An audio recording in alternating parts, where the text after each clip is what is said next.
Once again, I forgot to go live. This is a silentish stream, meaning that I won't be commenting too much on what I'm doing. Silent, hence the picture for the thumbnail. This will be a recurring thumbnail. I cannot spend as much time as I'm doing thumbnails, even though I find this is an interesting topic. Completely forgot to put the mic near my mouth. Yeah, it's supposed to be allegedly silent stream, so I completely disengage myself from any good sound quality on this one. Let's see. So I was having issues with my action. Okay.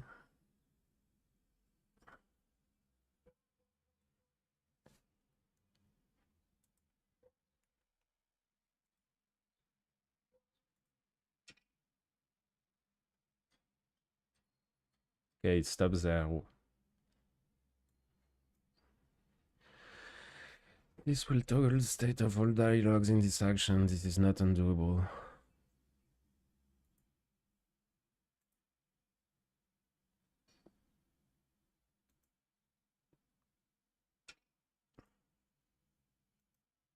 I don't understand what this is.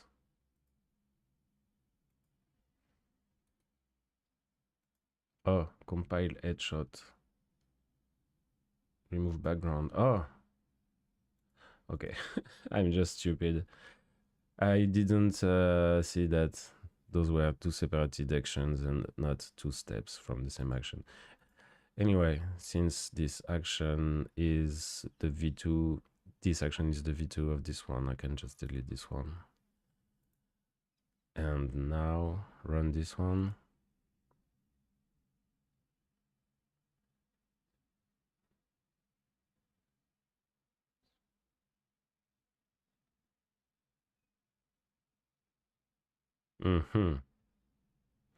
So maybe this is what this dialogue thing is.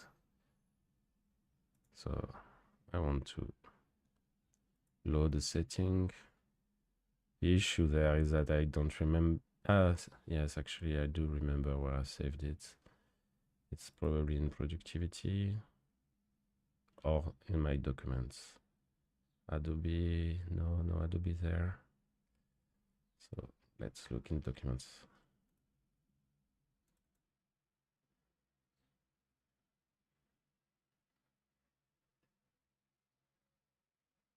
Script, no. Well, I forgot where I saved it. What a surprise. Okay, so let's find the file that has the camera raw setting and save it somewhere we can recoup.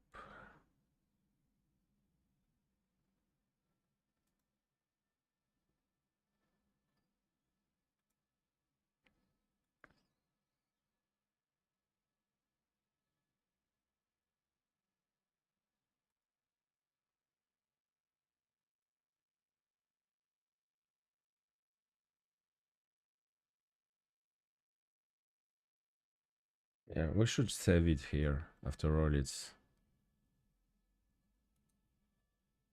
So I will create a new folder.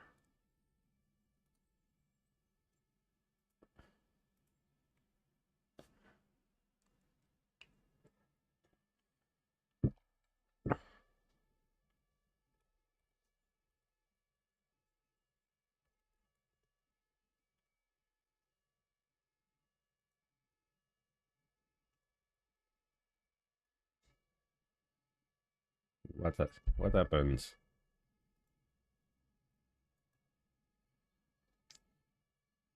I don't know exactly.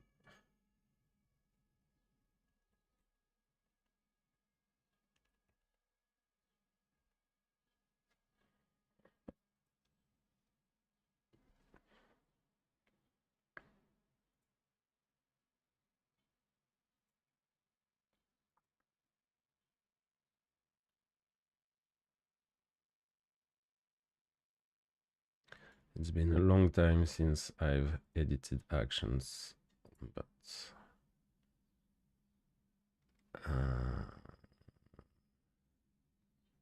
so we will remove the last steps. There probably is a better way, but start the recording again. Play the first part of the action. No, it's not that one. This is not how it's done. Okay, let's just redo the action entirely. It's not that complicated after all. But it would be interesting to know how it's done exactly. Okay. So, rec, compile it short.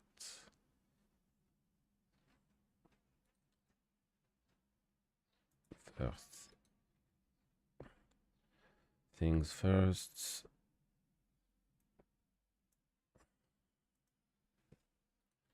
Let's turn that into a smart object. Now let's remove background. Now Control Shift A. Okay, so I don't want to apply camera raw on the mask. Yes, what is it? My cat is making sounds. It's a shame that I don't even know how to say miaule in English. This is such a basic word. I think it's oiling or something like that. Let's search it. I cannot live without knowing how do you say miaule.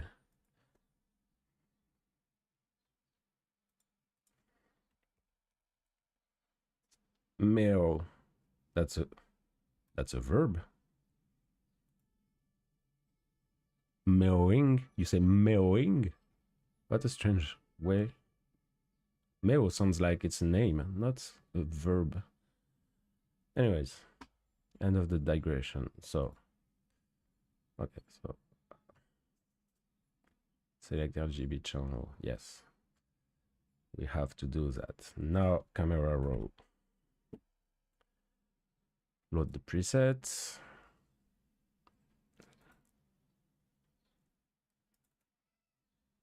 Oh my god. This is ugly. But I think it's because I didn't take the correct input picture. Because this one obviously looks like it's given how realistically bad my skin is. It's not the one that we AI upscale applying weird filters that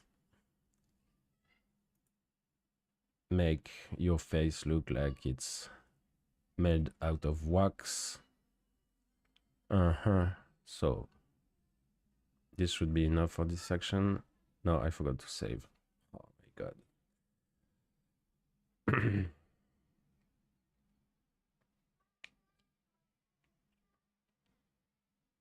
So resume. No, can we say that? Oh, you can save and okay. So stop it. Put save here. And let's see if we can run it on the correct file. So this one I don't want to see. No. Oh, but I don't have the... Yeah, I must do the wax version.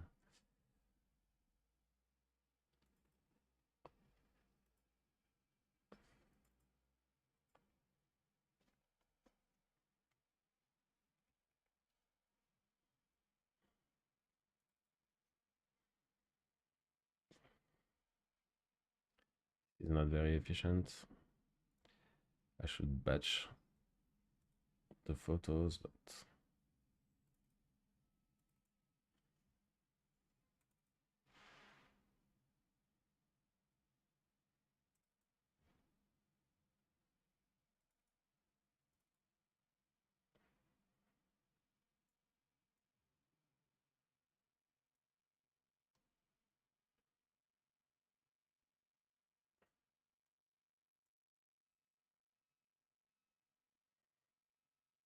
See how waxy I get?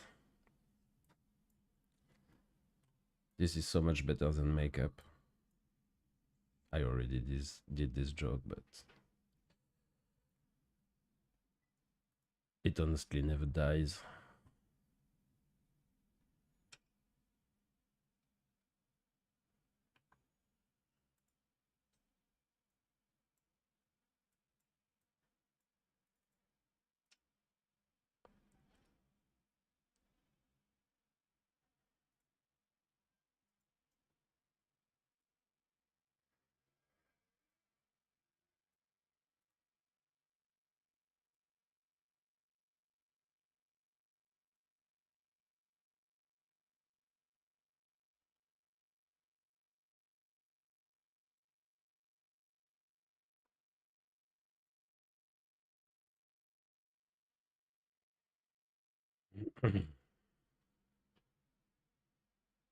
Are you doing the thing? Looks like you are.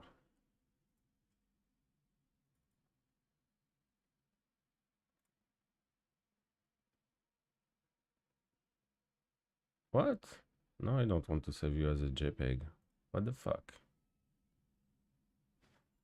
It's not that big of a deal, actually.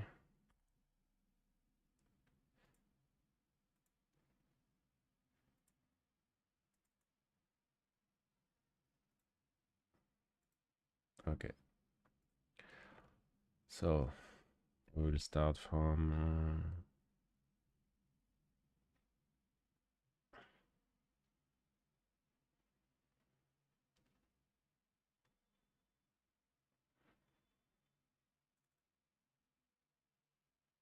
I'm obsessed with the PNG pattern.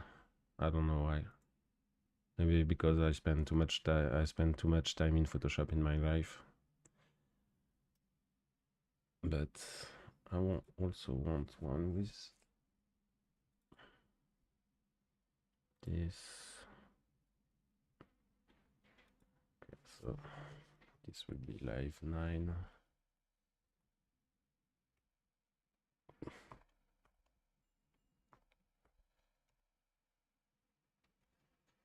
One sec.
starting to realize the fact that I wanted to do.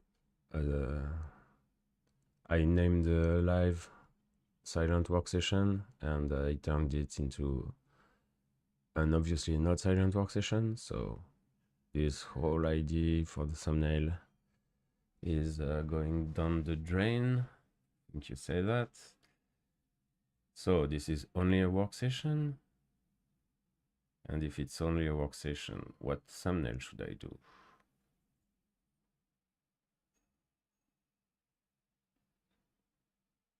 I will do a very basic one. Very basic one indeed. And I will move on to the next topic because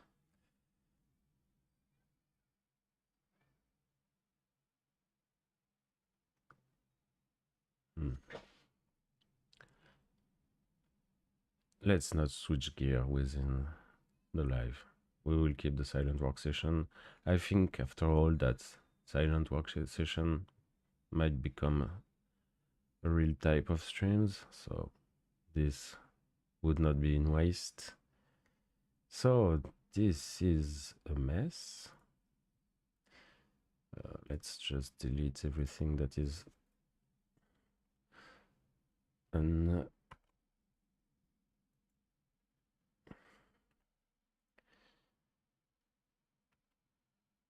okay.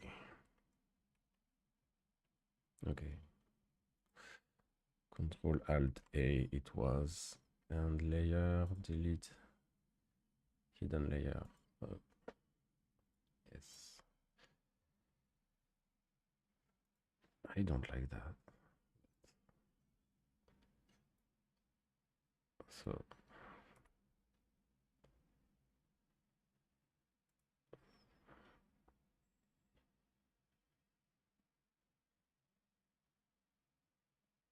I should make a library for the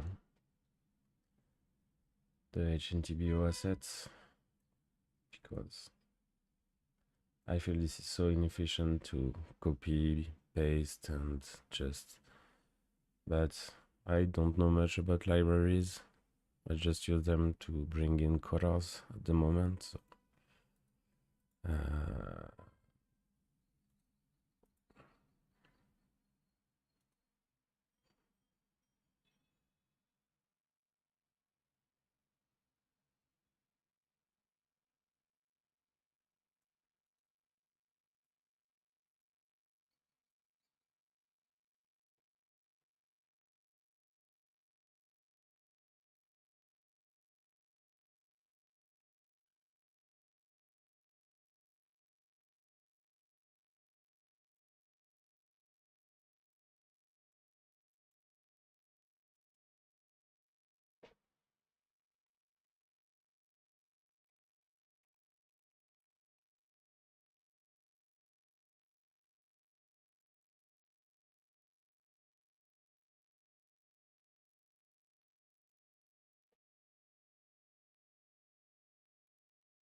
turning dynamic text into regular text is kind of a nightmare.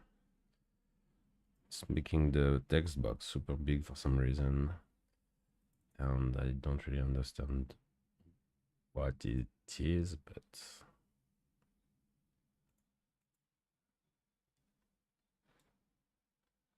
oh my god, I feel like I'm drowning this morning, doing everything the wrong way. The wrong way. Sorry. You get out. What is that? Okay, so in this one we have yes, but no gradient overlay and repeat.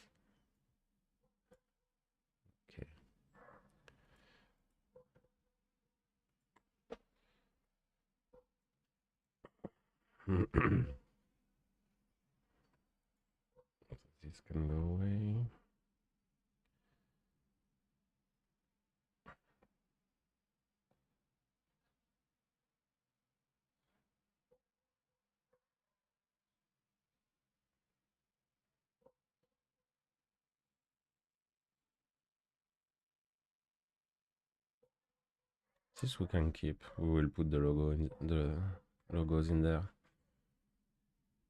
We need to transform it so that it's a little smaller. Silent workstation will be in the bottom, so we'll make it purple. I feel like purple today. I don't. Silent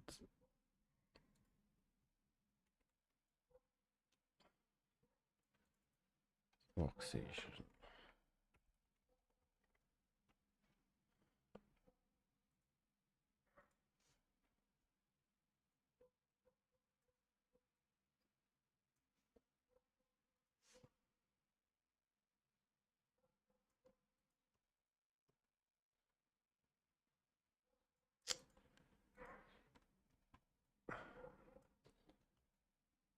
Those handles are very misleading in my opinion.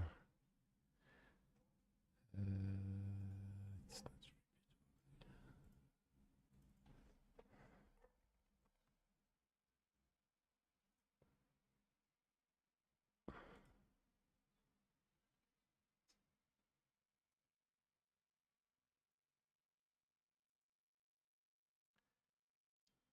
This picture is not that great actually. Like, I'm not revealing some big secrets. Or I should be just. Or with a more engaging and sympathetic face. Here I too mysterious, I suppose.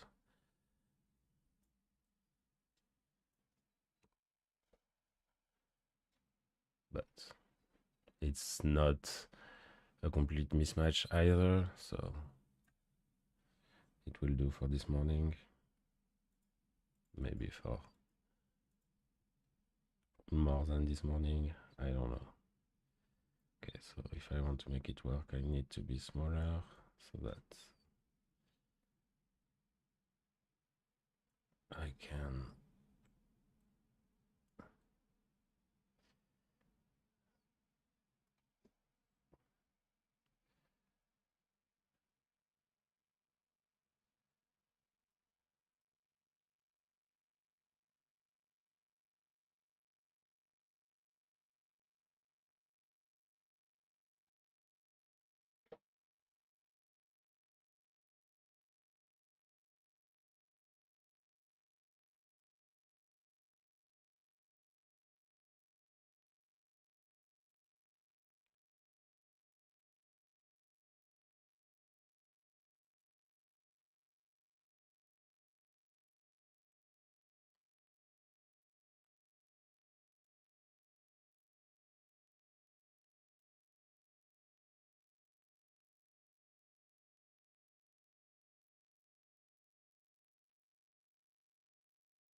Sorry for the slurps. I should mute myself when doing that. Ah, stupid me. Completely forgot to change scenes. It's not second nature at the moment. Okay.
There is something I don't get.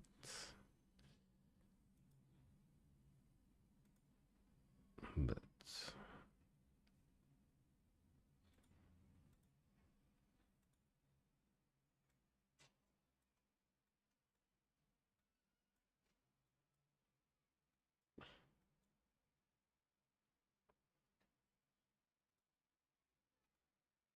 what?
I really don't understand why the gradient overlay is so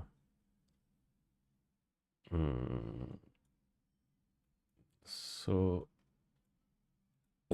different. Crap.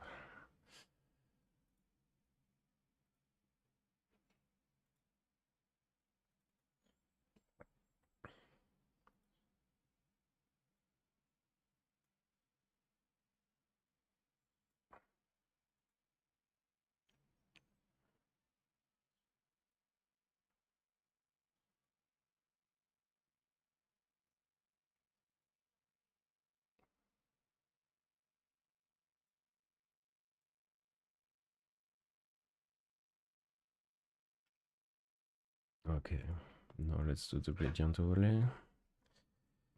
Make it lighter.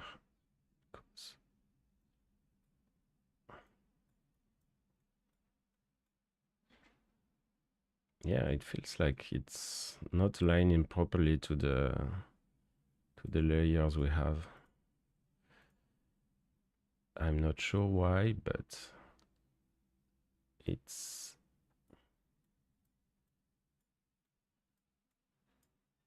not great. Not great.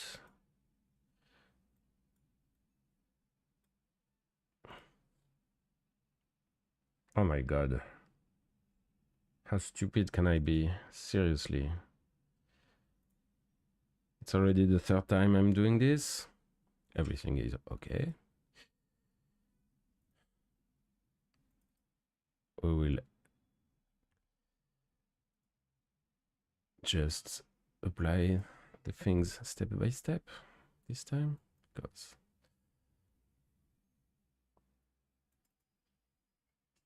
oh, I have the same issue with it's like there is some hidden information that makes the bounding box of the group make the effect think that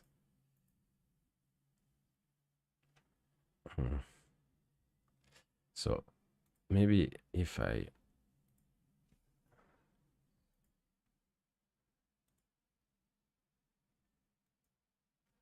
oh maybe it's because those still have effects that create no,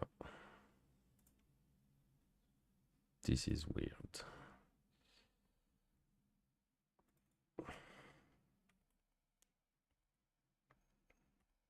This is weird and pretty inefficient, but let's do this, see if it helps.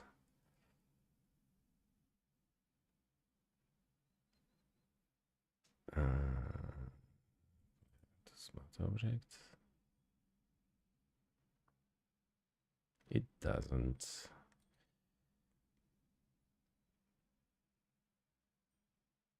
Rasterize. It doesn't. Well, this is super strange. And I'm wasting a lot of time on something that absolutely does not deserve it.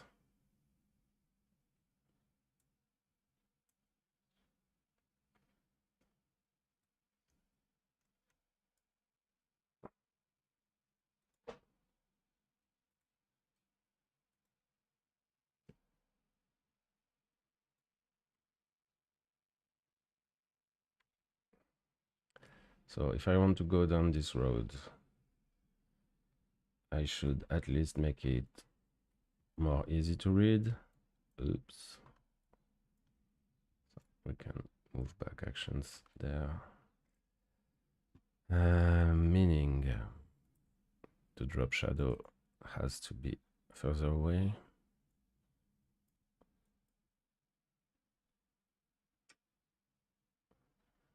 That's too much, but okay. The stroke, the color is too violent. That's much better.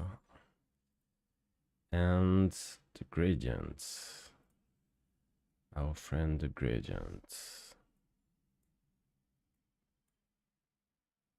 And maybe have something a little. Oh, I'm not on the correct gradients. Yes, this one.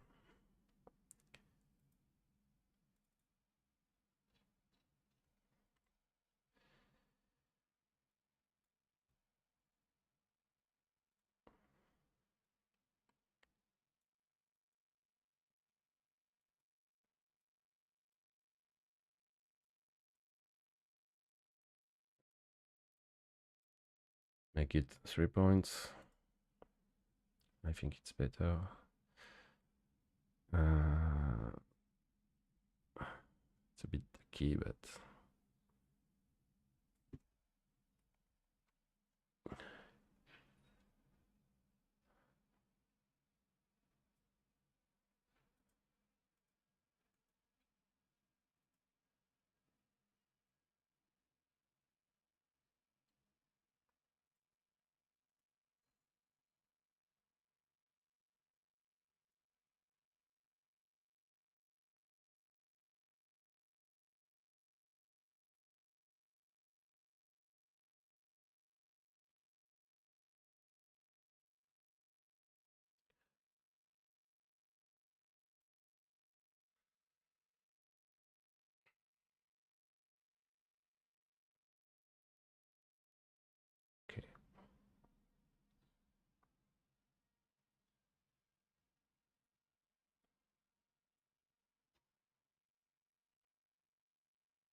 Oh, maybe what I can do is add a little color to the background.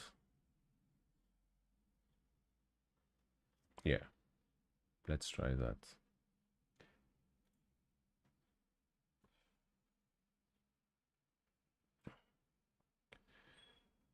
And okay, let's see.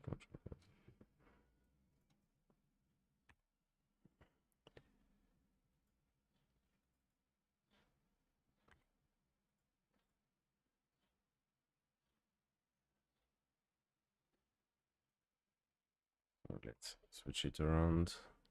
So I suppose that now this is my bottom color. Yes. This one is the top. Okay. And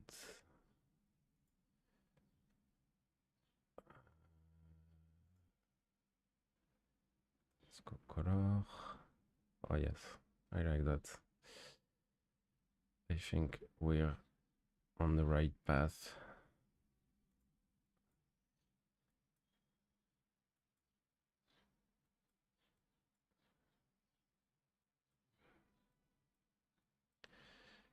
Uh,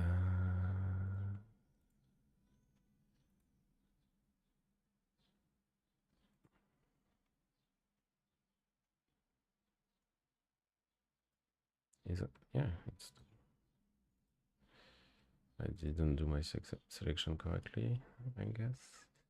So if that's what we do, we might just get rid of this ugly stroke. Yes. Or maybe just play it cooler with no gradient and some gray shade.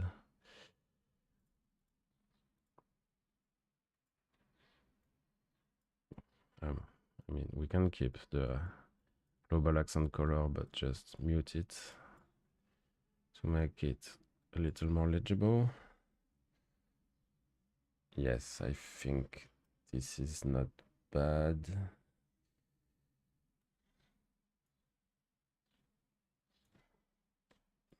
I want every one of you.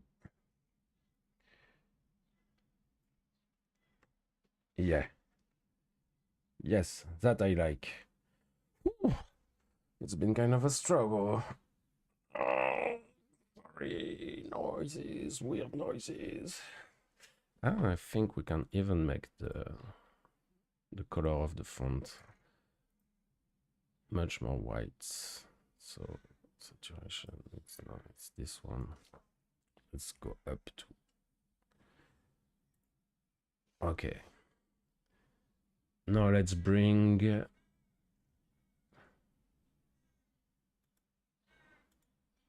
Okay, so now the background feels too gray to me, especially around the top.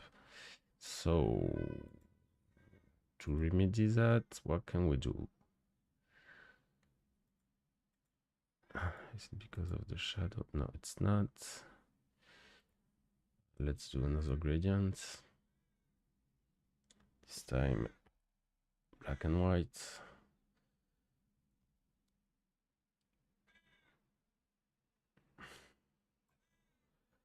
Why?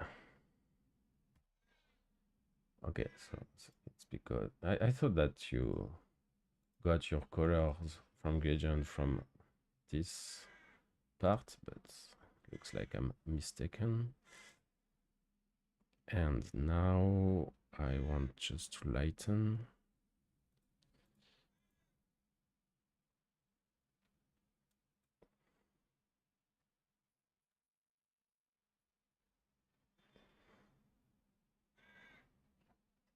Yes. And we still need to do the cutouts for my beloved PNG look. There's a very vocal bird right next to me. But I'm a huge bird fan, so. Okay, we lost our shadow. What? I don't understand. So here we still have the shadow.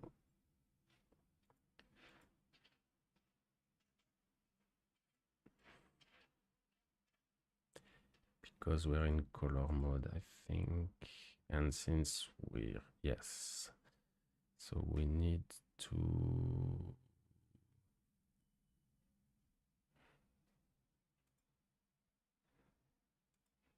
yes. That's what we needed to do. Okay. I like that, but I'm starting to feel that we are losing the noise on the white. Yes. This kills the noise. And I like my noise. So let's turn this into a smart object. And oh, why does it change the overall look when I'm turning it into a smart object?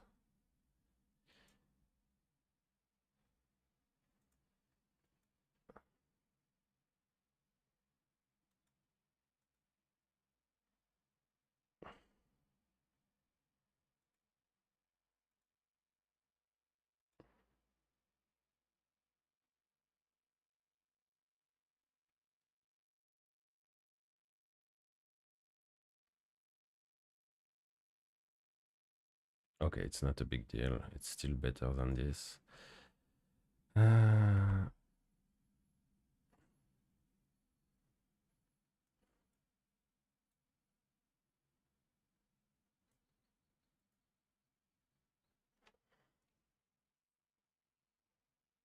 Okay, so let's just bring Photoshop Beta and Houdini logos. And I will take a quick recess to heat up my tea.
Ah, crap.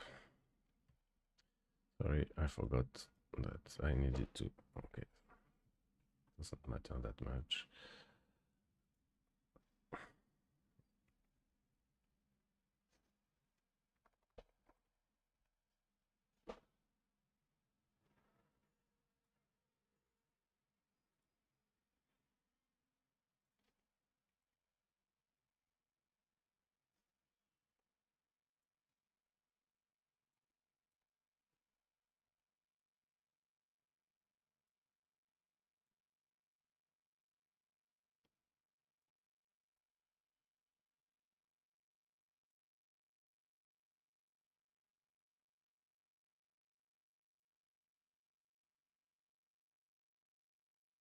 I think we can still this. Yes.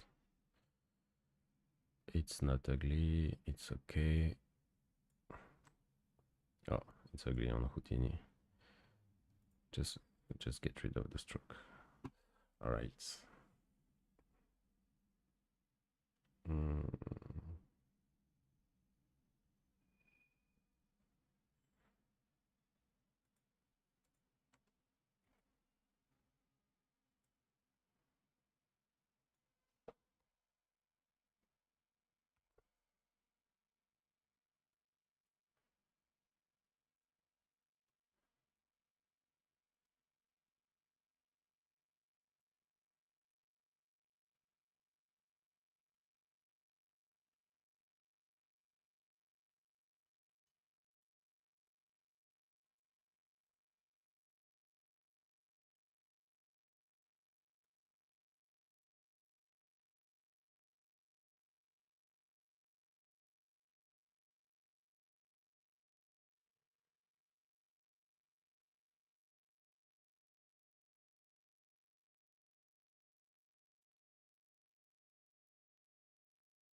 Now I'm starting to be silent because I'm so ashamed that I spent already 1 hour on this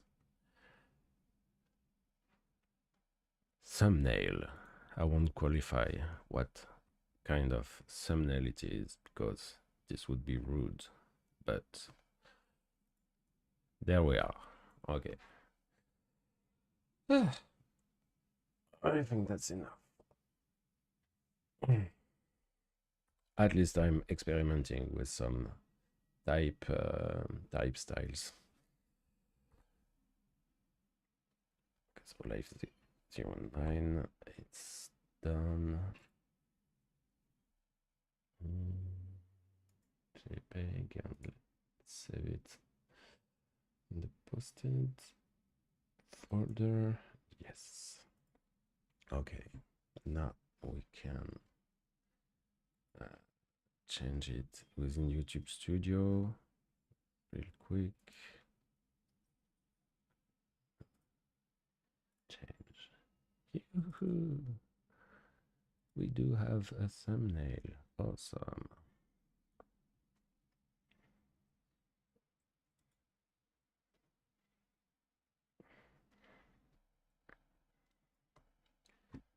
Okay. Quick recess.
Okay, so there are still a bunch of mistakes I made. Like I forgot to put a drop shadow on myself, and there was another one, but yeah, I don't like the. I should have dissociated the shadow direction so that I get more shadow right there and less right there. But we will move on to Houdini because after all, that's the reason I started streaming this morning. And yeah, let's go. Yes, I want to save everything. So the idea in Houdini is to make 3D versions of the logos of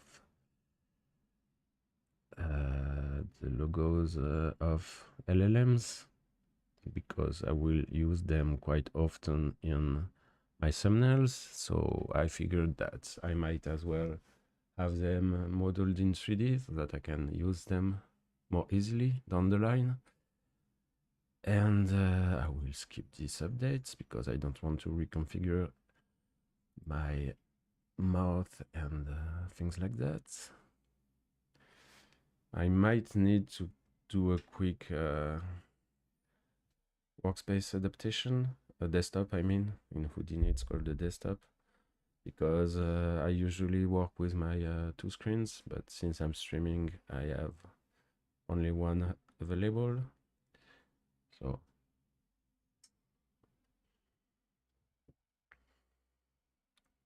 Houdini is starting. It's always a little long. In the meantime, what we can do is look up for the references. So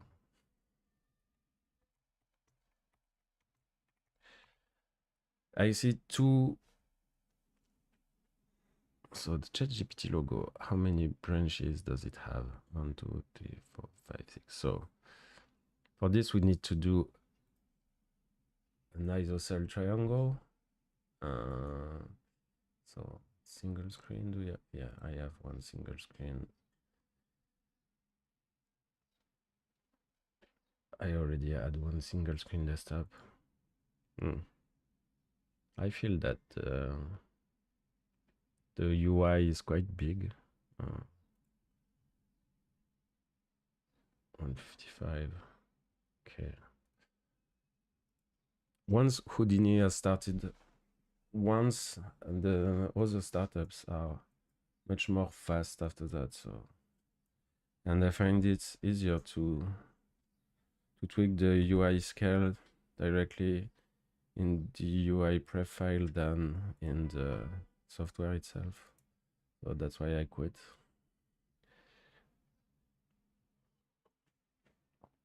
This is a not so silent session.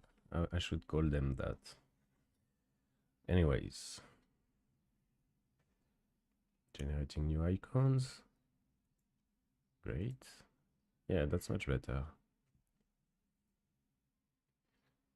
Okay.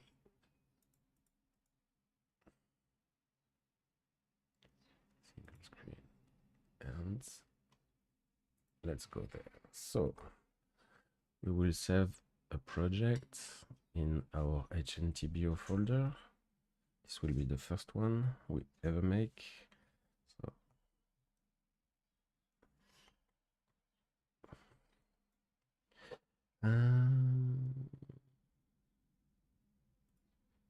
no, it's in G. Oh, I already have things in G.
This plugin allows me to build a quick folder structure for my projects.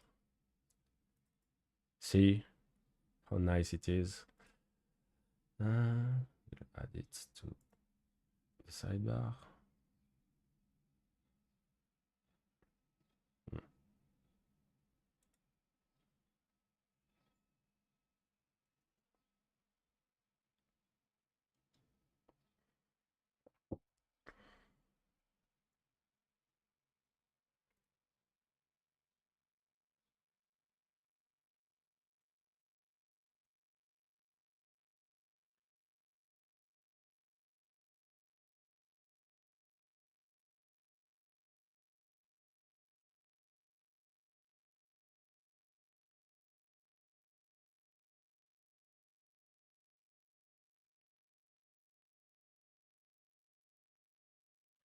It feels like the knot is unrealistic.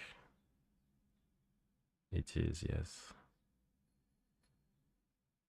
It might be a harder endeavor than what I what I pictured, imagined.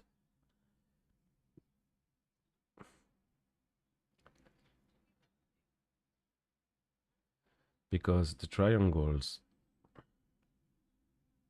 they have to. Let's do it the simple way first and see what we can do to make it more like the ChatGPT logo. And maybe this will be a failure, but at least I would have pursued my idea, which is important to me. So I think I will start in, or because I don't know exactly how to do an isosceles triangle within Houdini. Oh, yes, I do know. I forgot. I just forgot it. I do know. I just need to.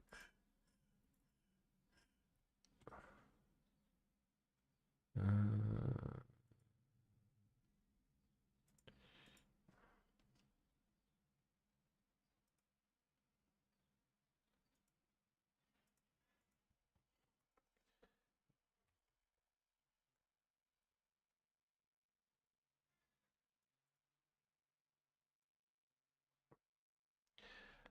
okay.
I thought I would be able to get a polyline out of that.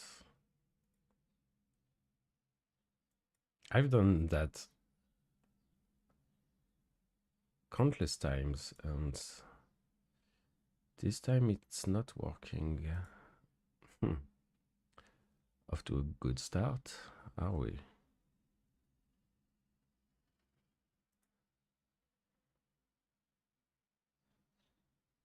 Well, actually, it doesn't matter that much because I can just use that as a reference to draw a curve, which will be more convenient because after that, I will be able to use the rounded corner option. So let's do that instead of overthinking the how to close the polygon part.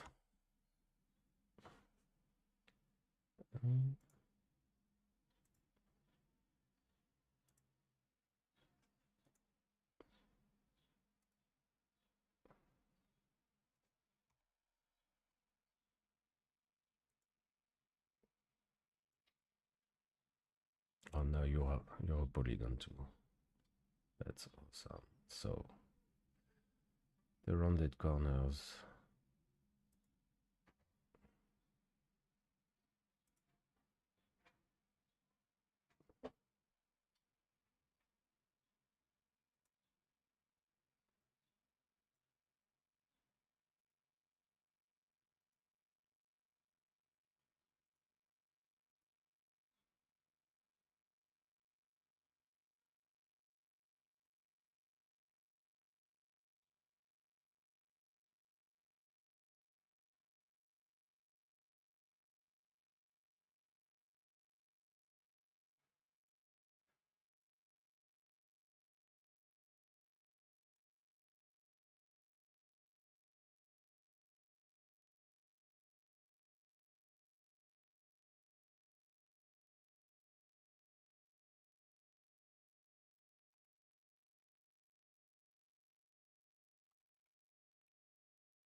For starters, I don't understand why it provides me with a poly.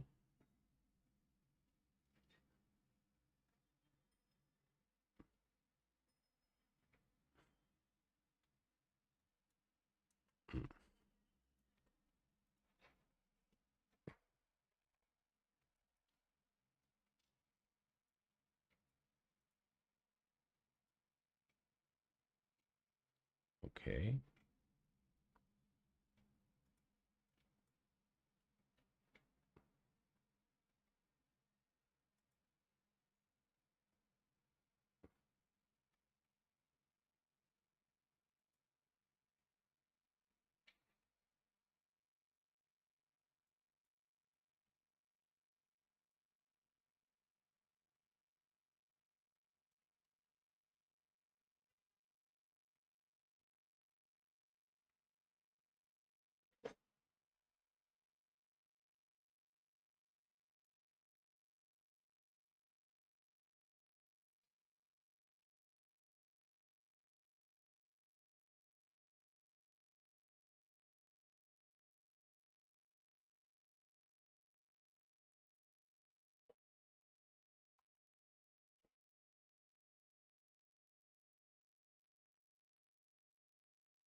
Yeah, this is mortifying.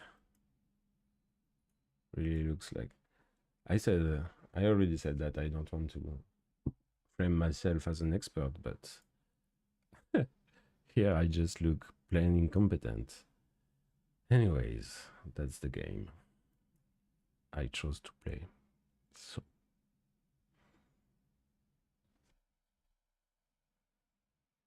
rounded corners. Here you are, view rounded corners. Show the rounded corner widget.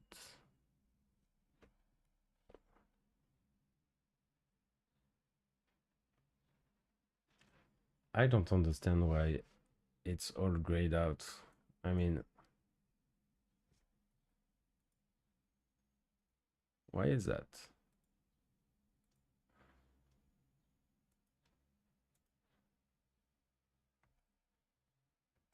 Okay, Bezier curve from the shelf.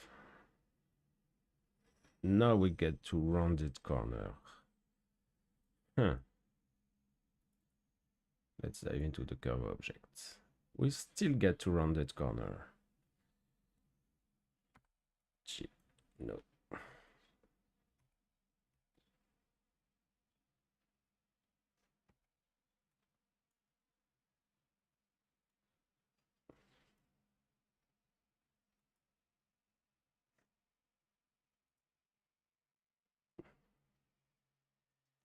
So this can be done, just not the way I did.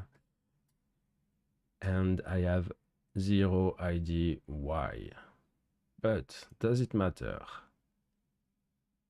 In fact, it does, because it makes me super mad, but maybe I won't waste time on that and just do what I just did and use the shelf tool and generate a new object.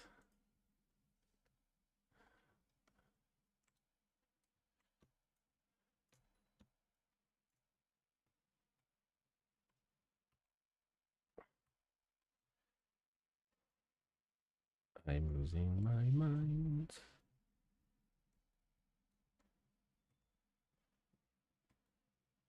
Okay. Yes, we are. What?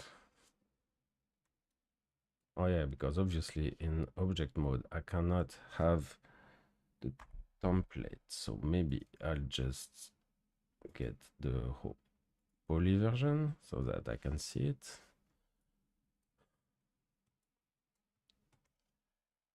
Let's do this again.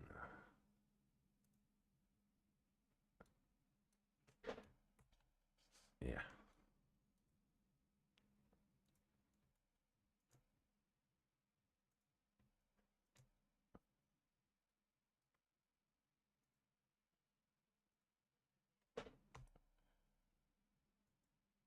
Are we good? Yes, it looks like we are.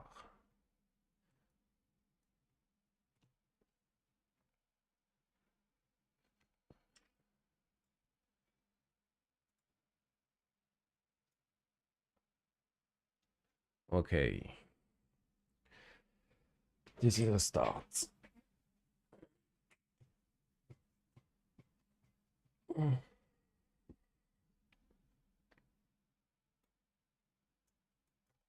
Let's resample this.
Maybe we don't need that part. So let's do a sweep. Yeah, let's do a sweep.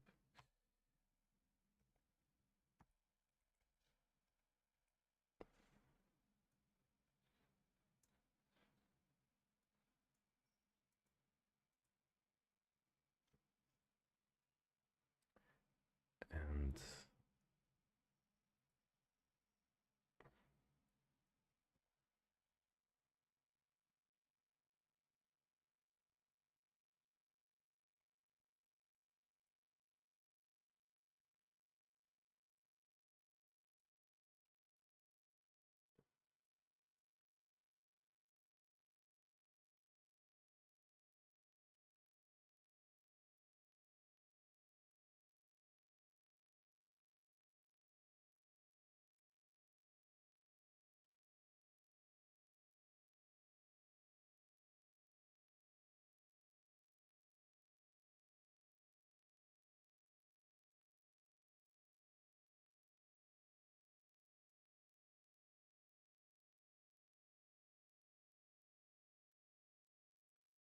So this must be 60 degrees.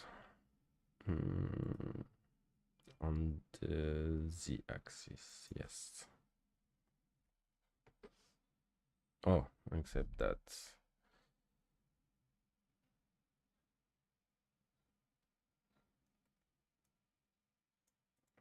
should match size. Is yeah. Actually, match size is not the correct way to do this. I wonder where it does find the centroid of the isosceles triangle. Just let me check if we can use that.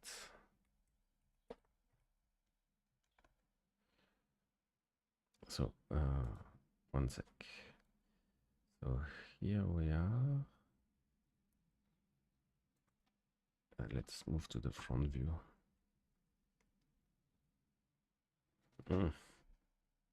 It looks pretty centered to me.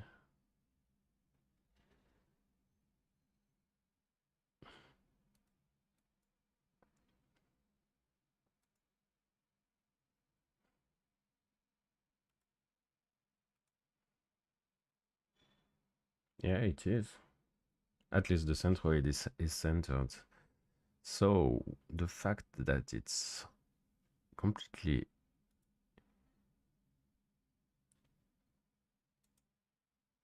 no, it's the match size that is bad. Okay. So if it's centered, why is this transform? Okay, so pivot to centroid. Let's reset the transform.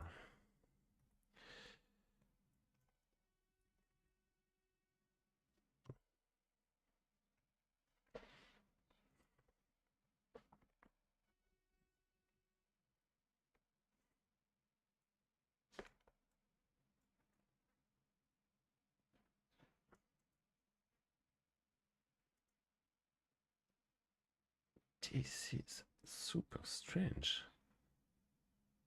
Why do you think the centroid is there?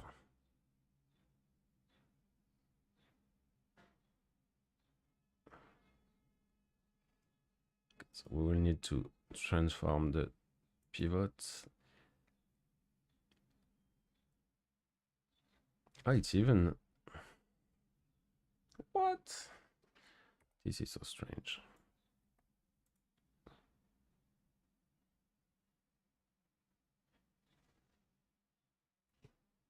Okay.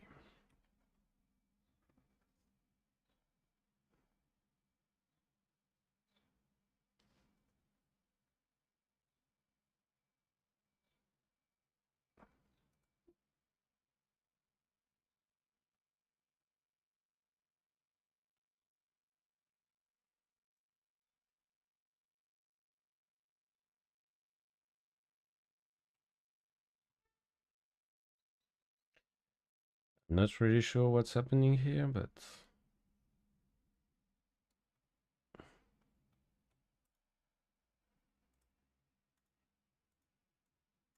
let's fix it by hand.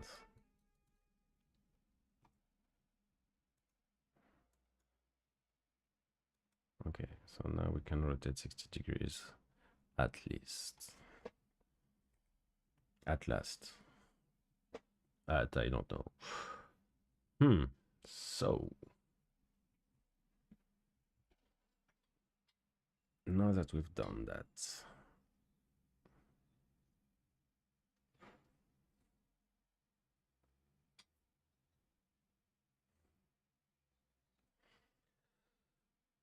I wonder. So let's make the swoop bigger first.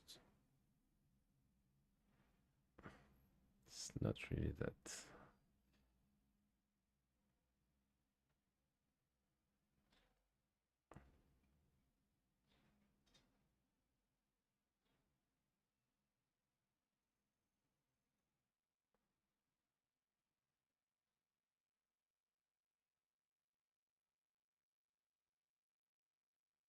Actually, let's look the logo again. It's not isosceles triangles. It's more like arms, 6 different arms that you should move. Yeah, and that way I will be able to control the size much better so that we can have the big part of the branch and the small part of the branch. Sorry.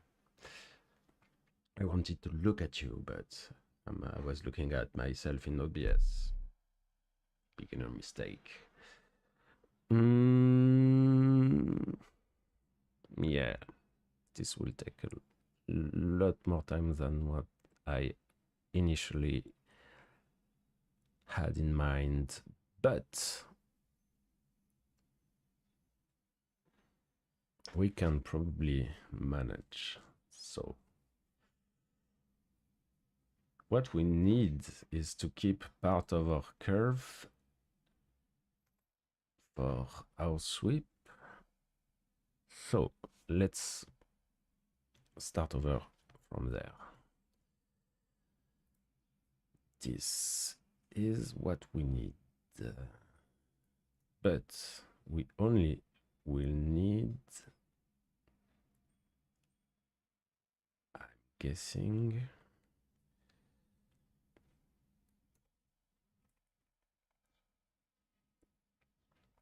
what meta group?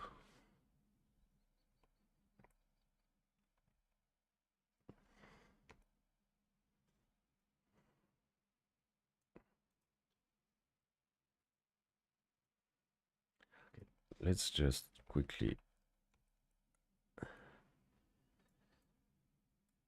tilt this around, because maybe the transform is there because yeah, that's, we had a transform on the object level that was offsetting everything. I finally get it. Right, so that means we can match size this at last and have our transform behave normally. What a relief. This time I want to flip you around. Oops. Mistake I always make. Feeling the wrong. No, I don't have OCD. I didn't want the normals to be on the incorrect side of this whole thing. I'm just wondering, how do I need to handle the... I might just pull up a bigger version for you to see. Opening a new tab. No, that's not what I wanted to do. Open the image in a new tab. Yes.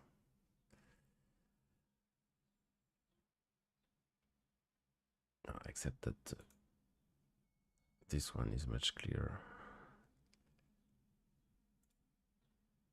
I don't want the PNG pattern. All right, this one will do. So, yes, I was wondering how I should transition from this, what's this section size to this one. Because in 2D it's super easy, but in 3D I think it will be maybe a bit difficult. But let's just select points and do our little how would I say that, hook, yeah, little crossy hook thing. So we want points.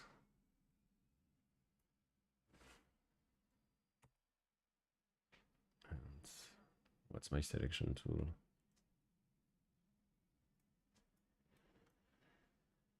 I don't know. I don't see it.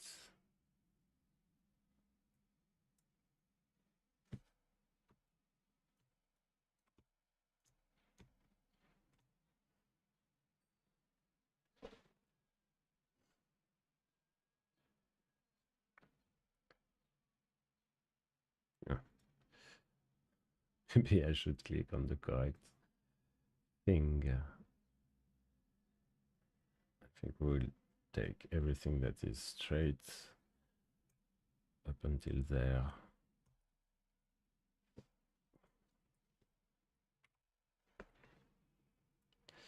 So you can blast. So your name is Del. You blast Del. And now I want to do the sweep.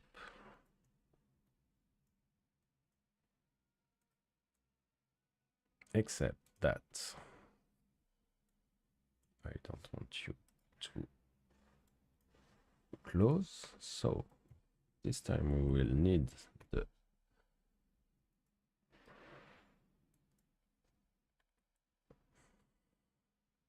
not closed ability of this nice little node.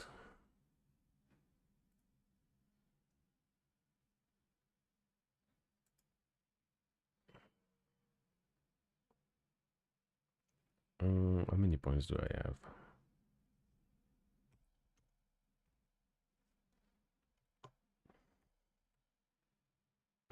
I get close one.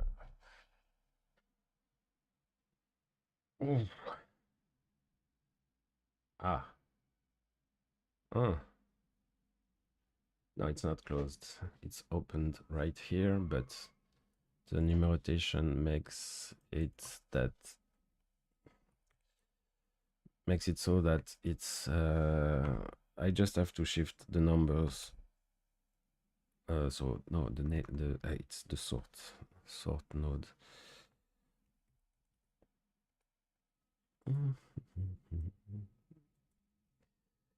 So I think we have a shift. Yes, we have a shift. One, so that's not one. Yes. All right. And we will test to do it abruptly, and then we'll see if we blur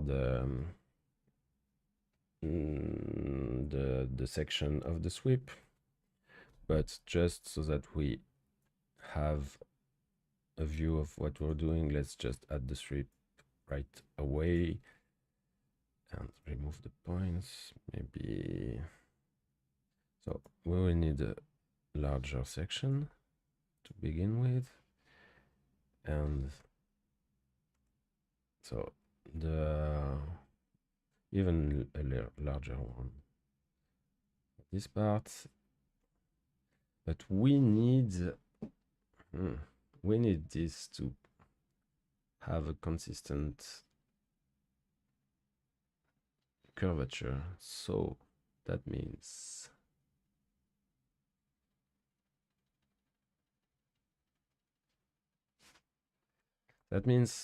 the shrinking of the section needs to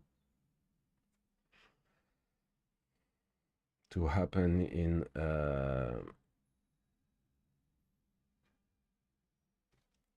a not centered manner, which is kind of difficult.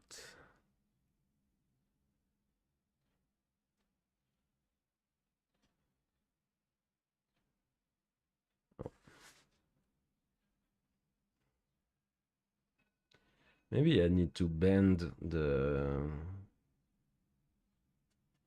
thing instead of making a sweep.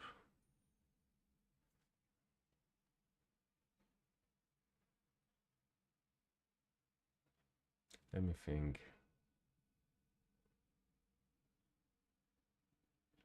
Or I want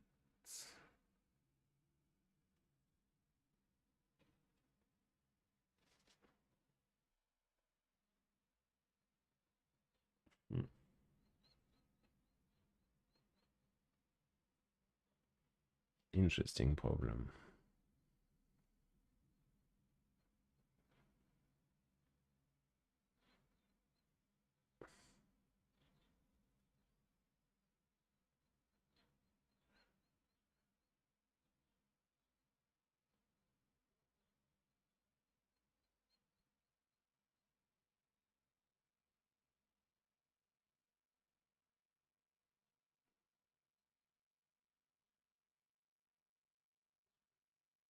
Okay, let's forget. Yes, let's forget the the turn at the moment. Our new problem is how to have a cylinder that shrinks down but is still sitting on the ground. Let me be a little clearer about that. Actually, it's easy to do non-procedurally, but I think it's a little more tricky to think of a procedural way to do it. But it must be achievable. Yes.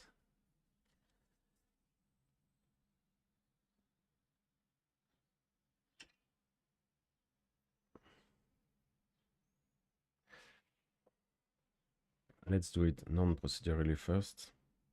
So we need a tube.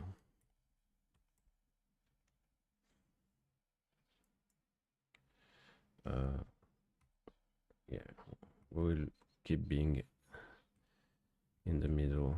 Oh, I created an object. It's not a big deal. So we need a tube and we need the radius to be much thinner. Yes.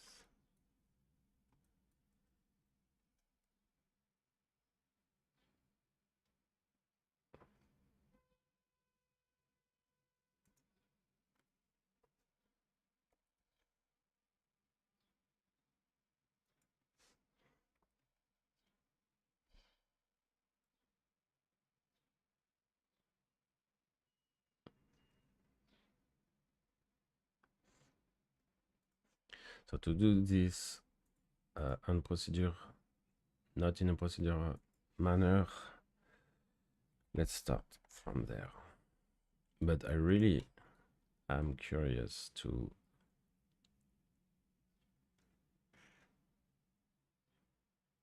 as whether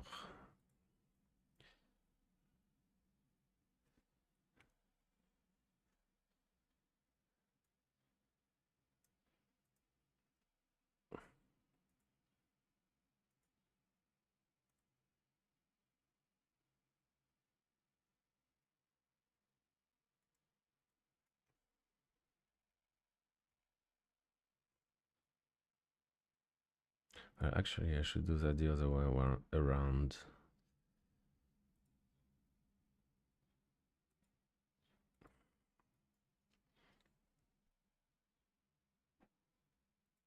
Maybe we need a little more height. Yes. Okay. And a little more rows.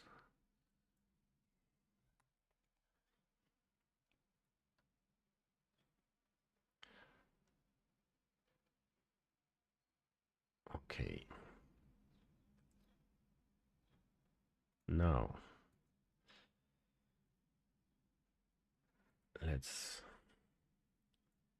grab the part we want to be shrunk down.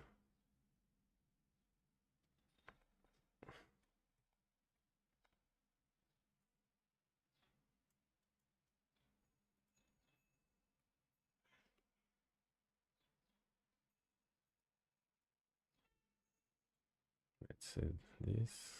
No, I think it's less. Yes, let's go with that.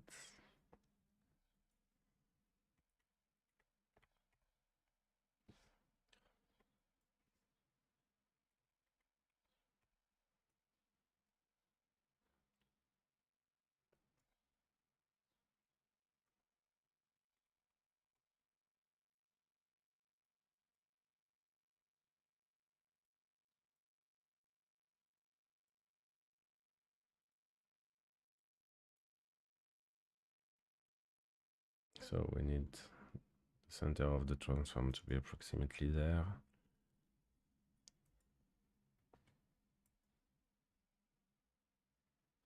Okay. Now, yeah, that's the ugly way to do it.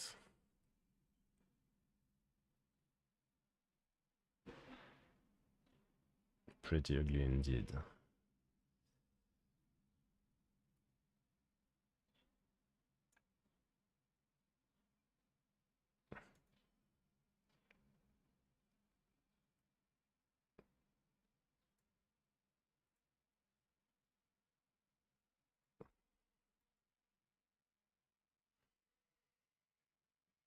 Oh, maybe we can use a pasty form on the curve we built earlier. It will be easier to...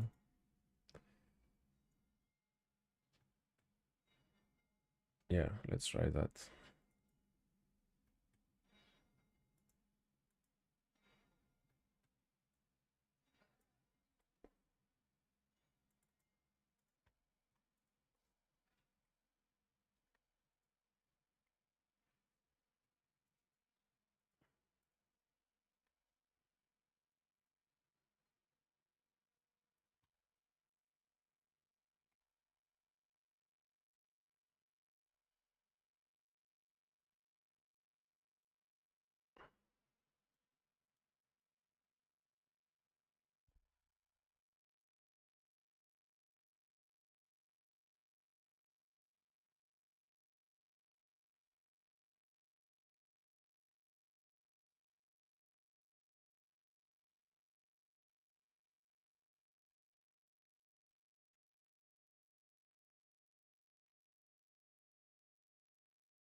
Okay.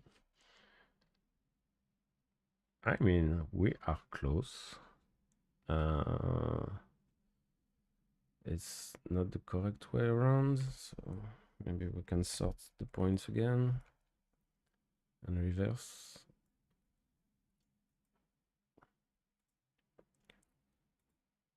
It does nothing. Okay, so this is not a numeration issue. There must be some option within the pass deform. Turn a line. If I reverse those. No. No, it's just moving the other way around. So this is 0 and the other one is 1. Okay.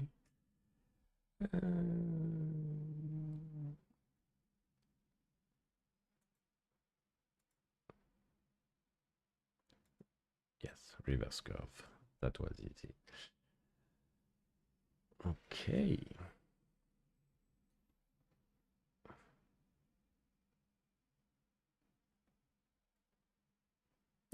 This is so ugly. This is so ugly, but we're getting there, so...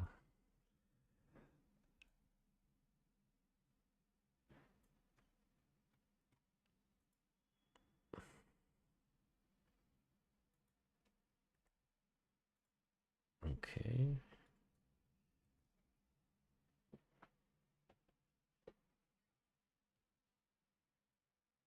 I don't think that's...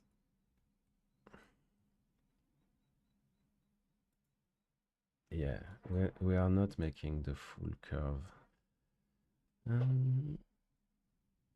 Is it important though? Maybe. Let's just up the size and be reassured by the fact that we are populating the full backbone curve. Now that we have that, should we... Let's see, maybe. Let's go step by step. So, let's look what a subdiv could be doing to that. It's ugly. It really is. So, let's look for the correct way to assemble this. This will guide us towards having the right blend between the two section sizes.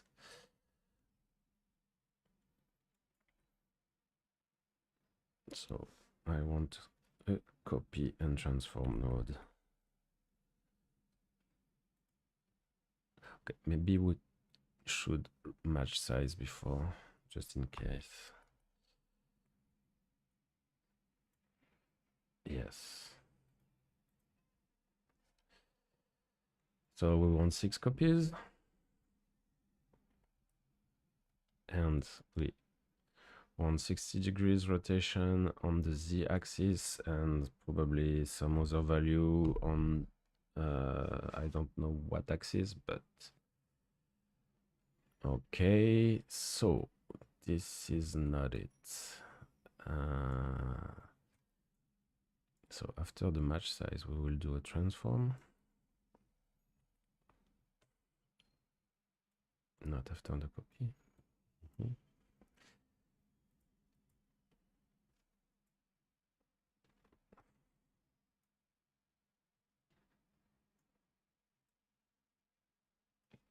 Yeah, something like that. All right, and now, oh, I was already rotating on the z-axis. So which one is it that I should rotate?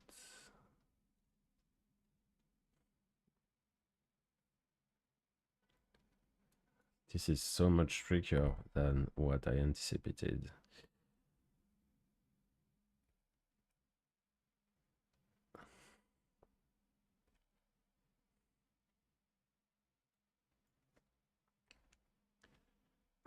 This is a quest.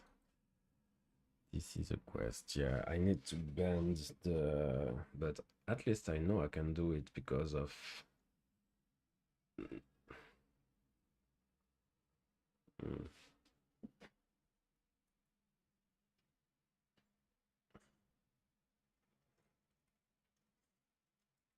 Okay, so that's too much and it makes me unable to read the shape. So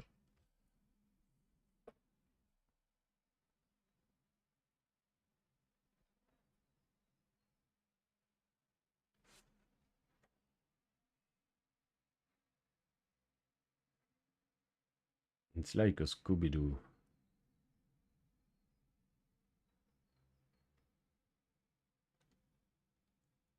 Each part of the tube hides another part of the tube, but right now I don't have the parts correctly hidden. Ah, maybe that's because I should rotate there as well. Uh-huh. Interesting. It's way too much, but...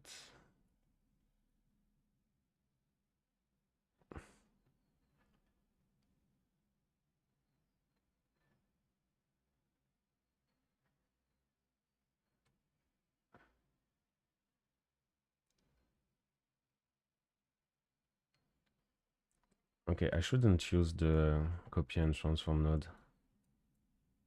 No, I should do the rotation before the copy, probably.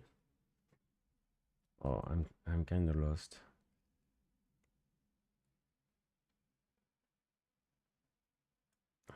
What if I did? And after I just do the Z rotation in the copy and transform node. This is probably the way to go.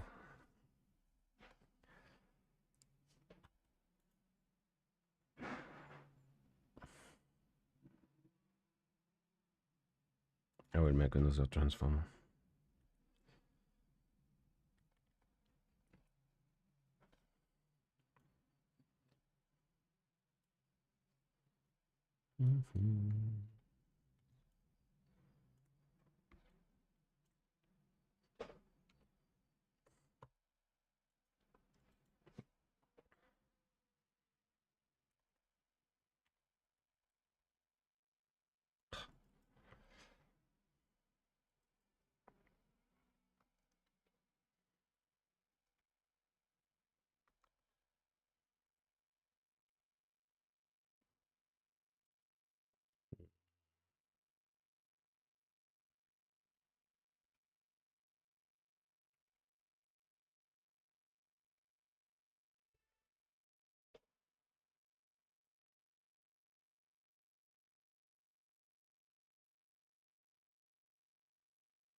Yes. Yes, yes, yes, yes. That's it. Okay. We're close. We are close. So, what's bad? The curvature is bad. The transition between the sorry, the transition between the two parts is bad. The section, I'm sorry. It was supposed to be silent, but I can't keep myself from talking. I wanted to say like a bird, but I only wish I was a bird. Reduce scale. Just of that. Oops. Calm down. You don't have to behave that way. No, you don't. So we need to dial down the rotation too. I think. Yeah. So the curvature is a function of the X rotation before the copy. This is a much better curvature. Yes, it is. Let's rotate the logo so that it's stops being in perspective mode, and rotate the logo. Oh, it doesn't need rotation actually. It's already in the correct in a correct view. So I think we can just squish everybody. Oops, what am I doing? A little more. Yeah, not bad, not bad. Why do you jump like that? This is strange.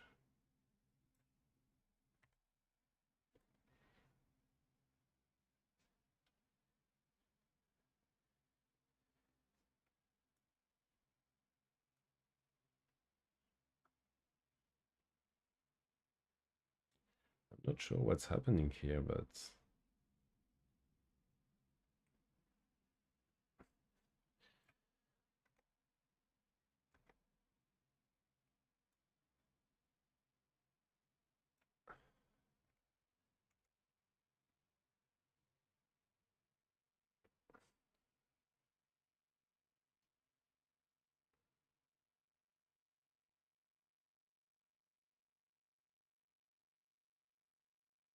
I'm starting to wonder whether those shapes, the elbow shapes, are truly 60-degree angle shapes. Because if they're not, maybe there's some way of making everybody closer together. Because I feel like, okay, so first thing first, first, it's hard for me to say. First thing first, I need to do something about this transition, which is really catastrophic. So we will need to make it a gradient. How do we do that? How do we do that? So instead of a group, we need a gradient. That's for sure. So let's remove the group. Sorry, I need a quick break.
Okay. So back to this problem, which is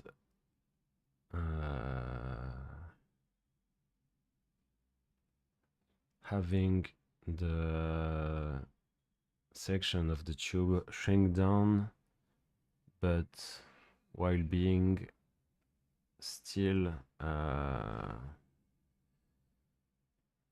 glued to this axis on this side. We could easily do it by identifying the... Oh, I have an idea. So if we build the tube from a line, and that line as a curve or anything that will allow... Yeah, we can do that with... Yeah, okay, I found it. Let's go back to the... So, line. No, I want you to be pointing... No, it's okay. It's the correct way. So let's template that.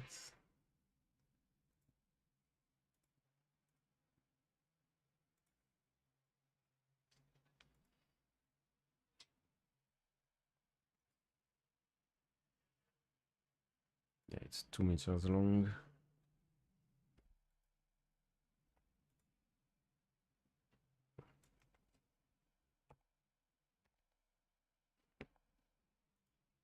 Oops. Oh my, I'm in the out menu.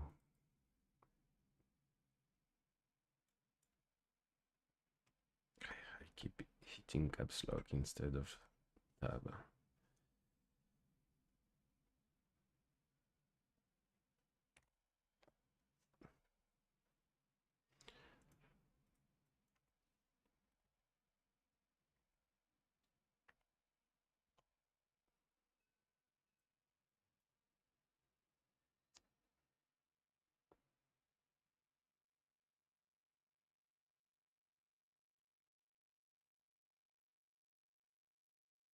Now let's add curve view.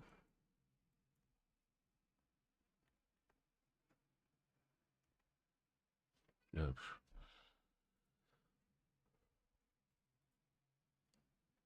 No.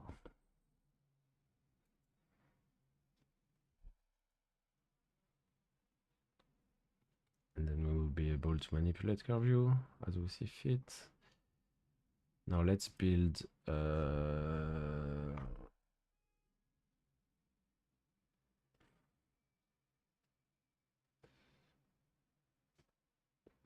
tube out of that.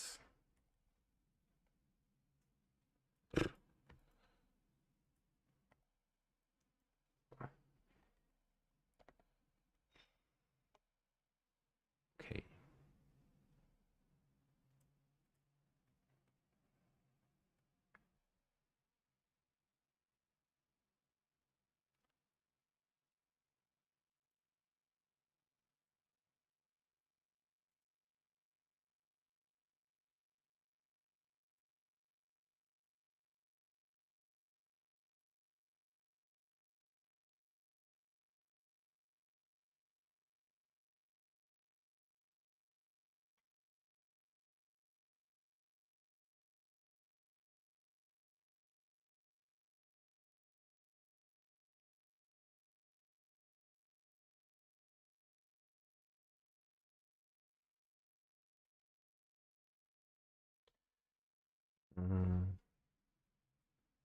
I just need to remember. So if I say that p-scale is curve view,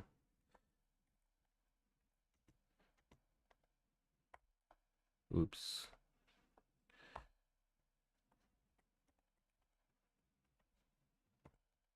Yes. That's what was required And now, if I want to shift each point, I need to make a loop that goes over curve view values and modify the position depending on the curve view value. That means that I need to build a loop, and I'm really bad at that. But fortunately, I did some recipes that I can use as reminders. Or maybe I can do that with a for each loop.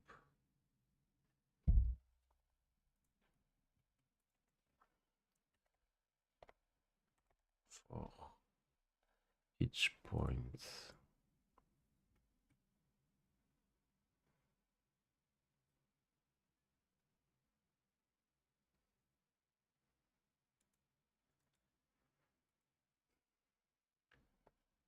I don't know how you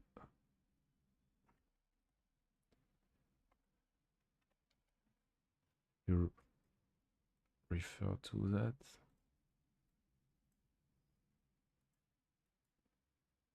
Okay, so maybe it's just curve view, not at curve view. Yes.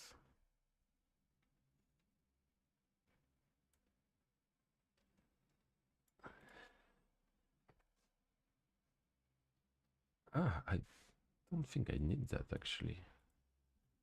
If what I don't understand is why I lost the sweep. Boo. Sorry.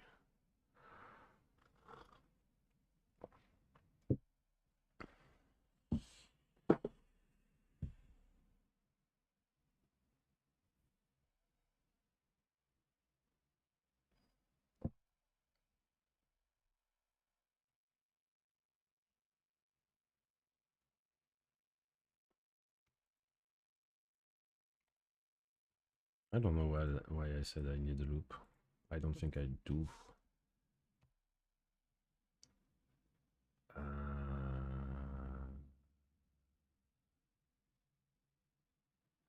So if curve view is 1, that means I need to move on the x-axis by half of curve view.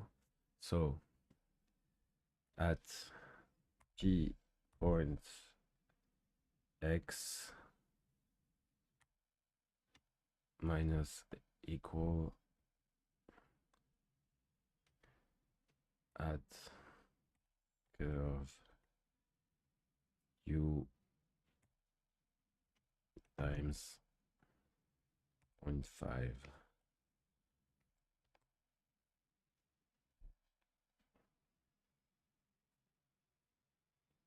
Yeah, that's for each point. So I need to build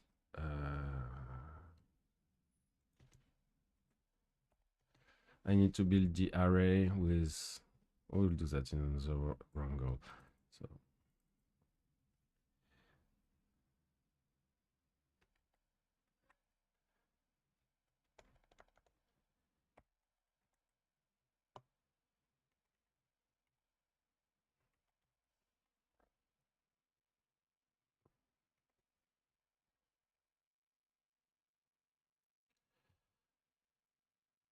So, oops. So let's just do this without the recipe first, so that points.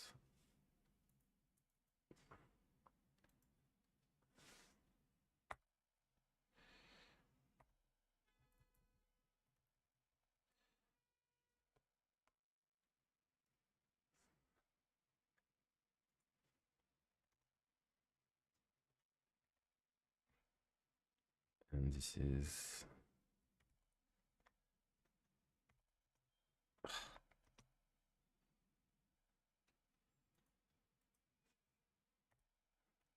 I guess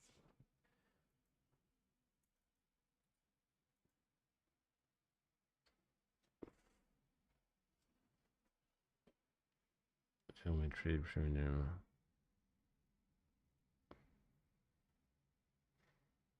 Ah, so it's not print points.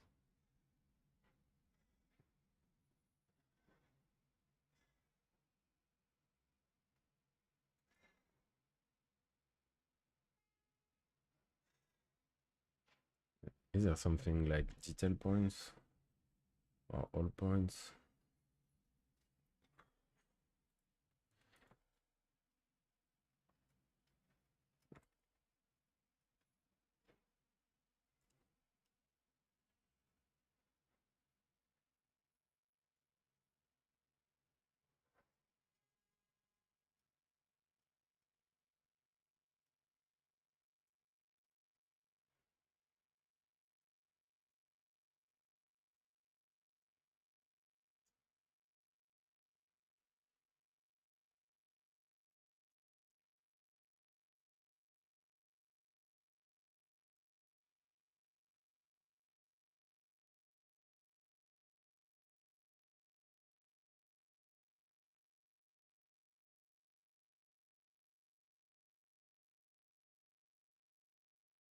Okay, I will ask ChatGPT because I'm starting to lose my mind.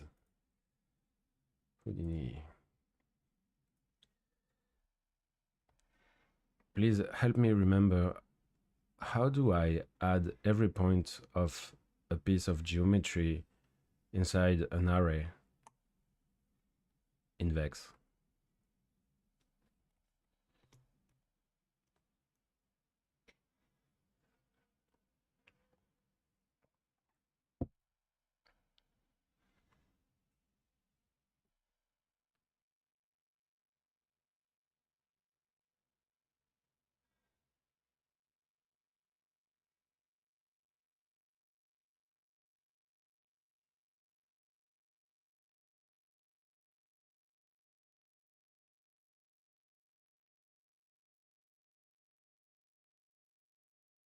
Yeah, we'll start from there.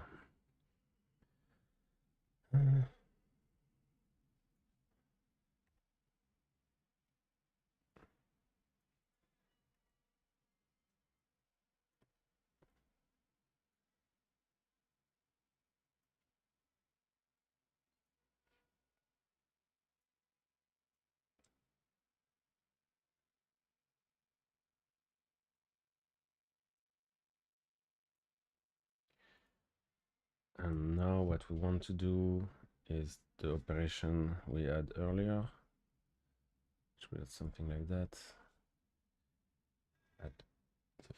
except that it's at pos point x.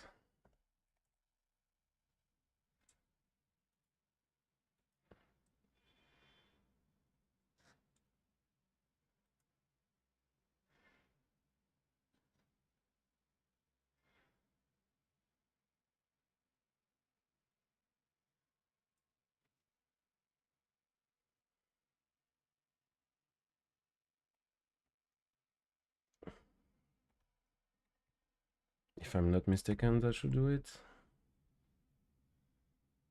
Ah, it doesn't like at post point x.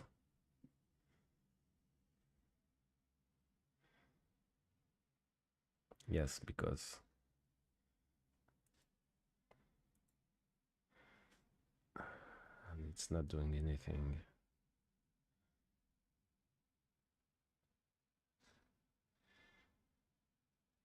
Why is that?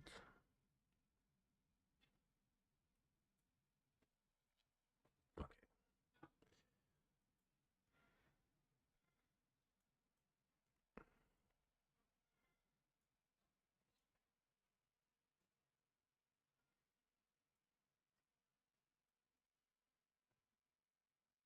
So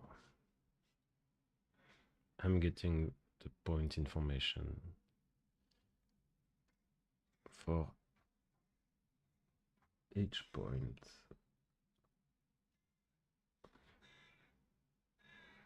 I think I'm not reading curve view correctly.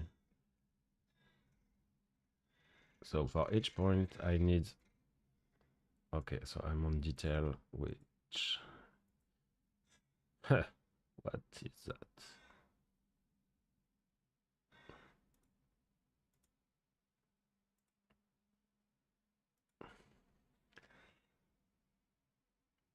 This result is very strange, but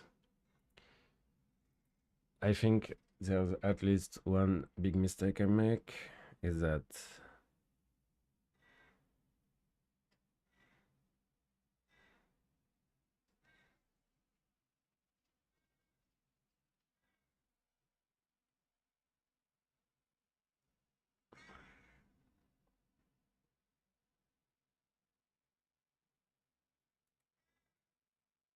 let's read curve view, oops, the same manner we read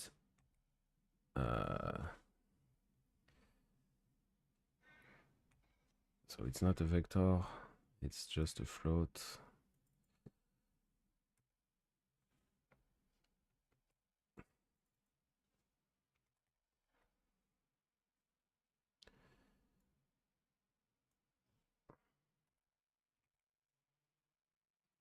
Point curve view E at 6.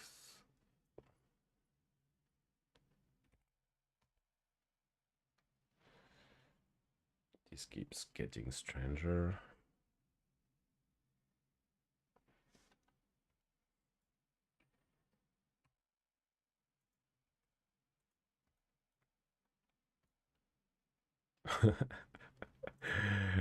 Okay, I'm doing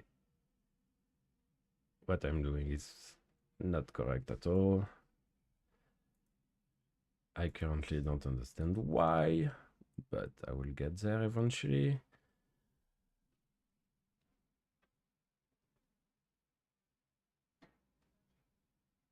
Vector positions. Yeah, that's the name of the array.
Okay, I'm needing help because I'm losing myself in this wrangle. So my idea is this. I have a curve and the curve view attribute. I built a tube out of this curve so that every points inherit the curve view attribute. Now I also want the points to be moved on an axis based on their curve view attribute. Like, for instance, the axis I chose is the x-axis. How would you write the wrangle?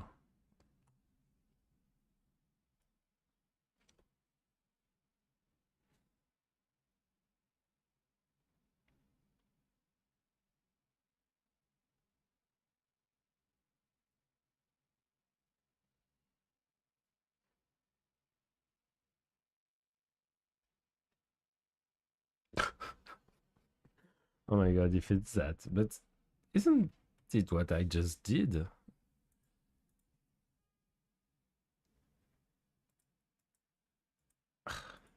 Let's see. What I did was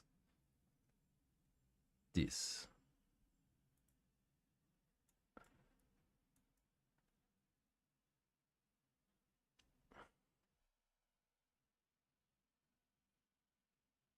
And this provides a rotation. Oh, Wait a sec.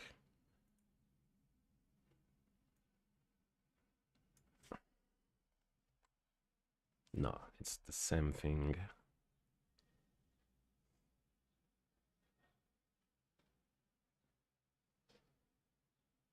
Okay, so what is it offering instead? What to set it?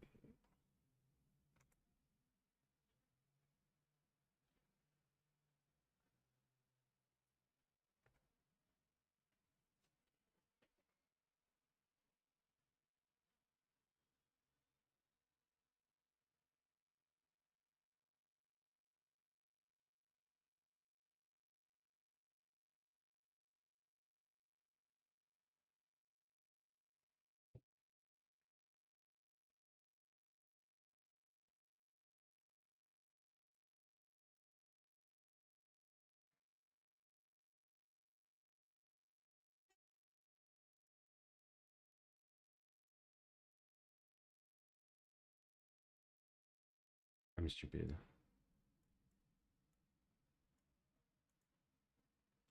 Yeah. Yeah.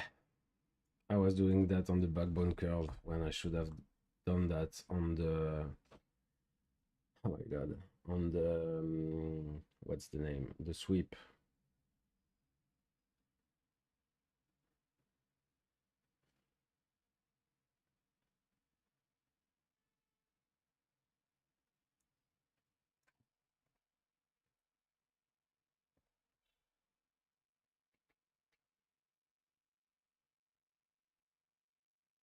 Okay, so now it's moving too much, but that's because I'm moving up on curve view, but I should fit curve view to the radius of my sweep. Okay. So the radius is 0.1. So we will do. I feel so. I feel so stupid. It's often the case with Houdini, but nonetheless, it's a complete other thing to know that I recorded that. At least no one's watching.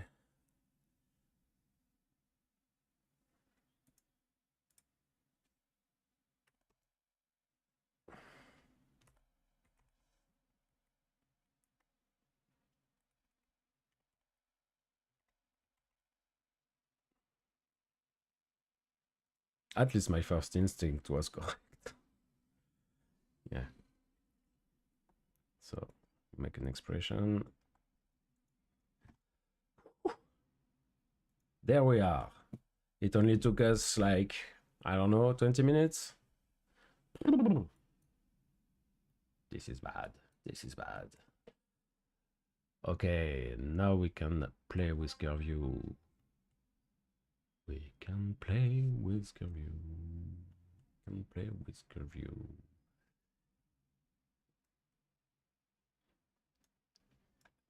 We'll do another wrangle here just to, or maybe we don't need a wrangle.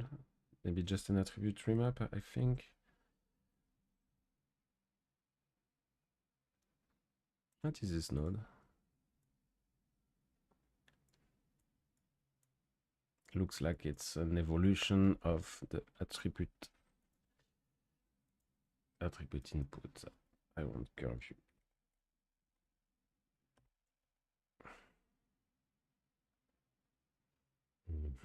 Oh, good.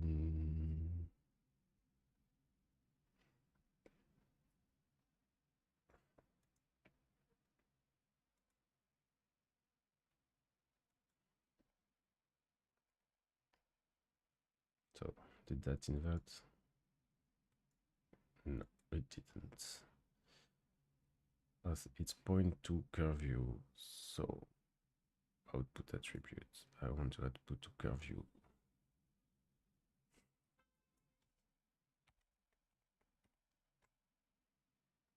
Can I do that?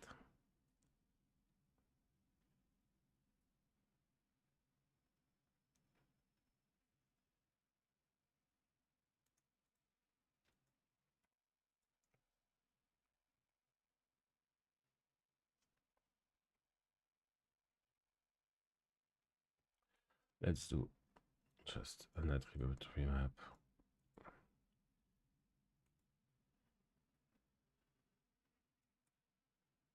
On curve. Yes. So now we need to do this. And output mean max is 1, output mean is 0.5, let's say that. And just plug that into our pass deform.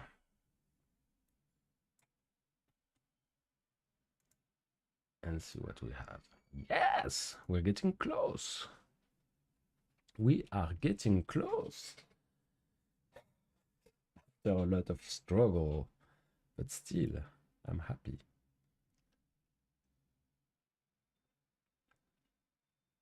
I think we definitely need to cheat on the angle so that we can move everybody closer together.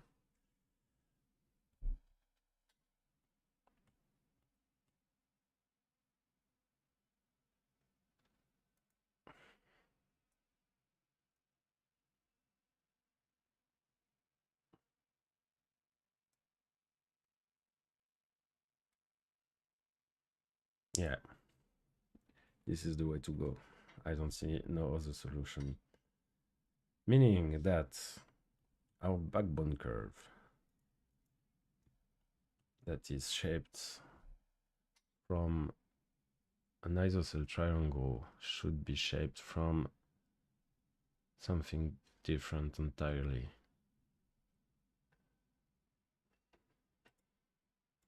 Okay.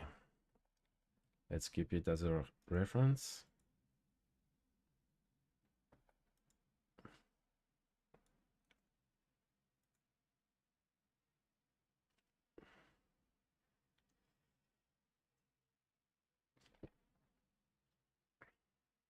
Okay.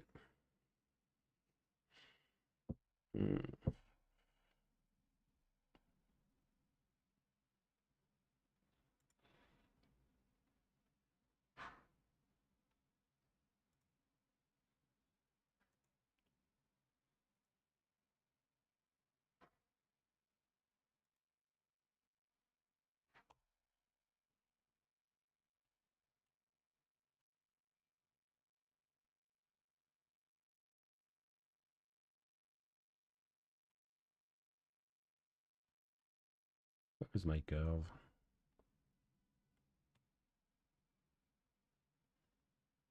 Where is it? I don't know. Is it inside the same curve? I guess it is. Okay, so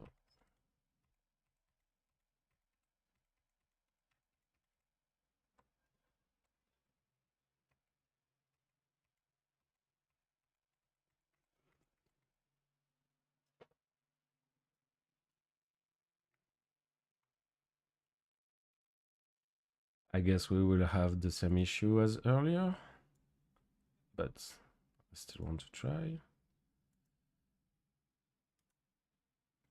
And when I'm referring to the issue, I'm thinking of, yeah, this rounded corner nonsense.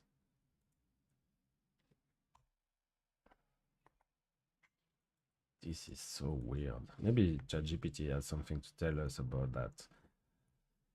There's something I don't understand with the curve tool. Sometimes I get the rounded corner option and sometimes I don't. Do you have any idea why it might be?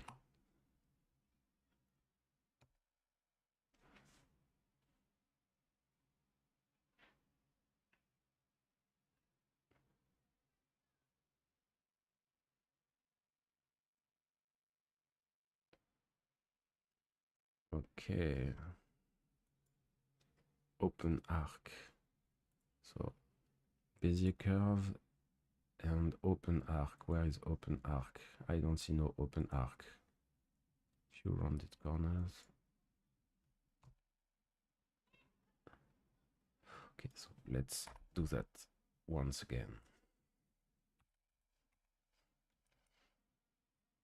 Maybe I should have called a Bezier curve. it's not very important. Oh, I have the rounded corner. Wait a sec. So what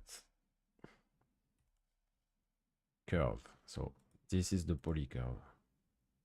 Now I have rounded corners. I don't get this is strange. Okay, so now it's gone. I did have it at first and now it's gone. Houdini, Houdini. You're such a mysterious piece of software sometimes. So, rounded corners. Bezier curve. We still have rounded corners. Do they disappear now? They don't. Nice. So now we can rounded corner. Or can't we? I don't see no handles. Do I need to close the poly?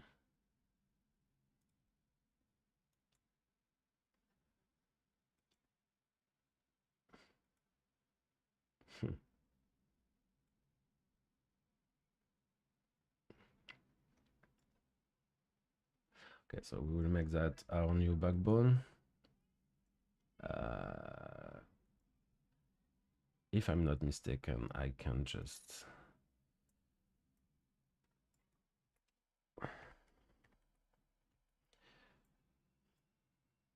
do this whole process again and then get a nice curve.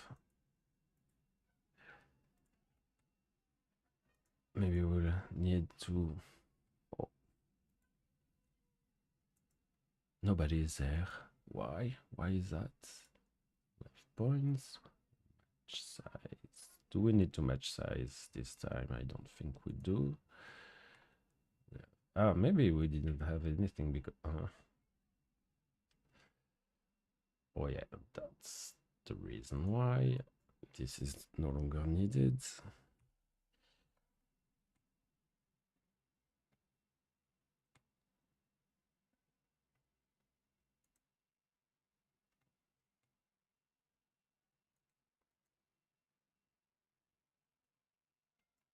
Okay, so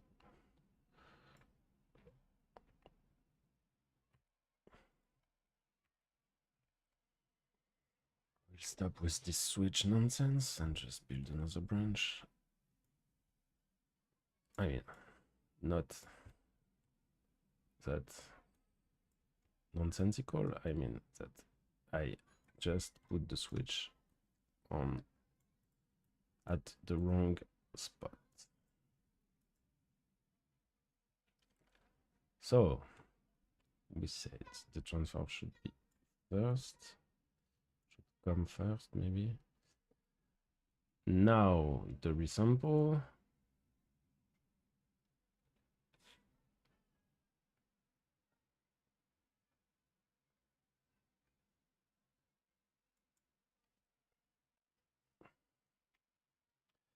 Okay, so since we are tweaking the angle, we need to do the selection procedurally. Otherwise, otherwise, this will be painful to, we will need to redo the selection each time and it will be painful, like I said. I must watch the hour because I have somewhere I need to be at some point, but we still have a little time. If we will not finish before I have to go, but if I can, I want to be done with the modelization, and then we will do the rendering and the shading in another one. So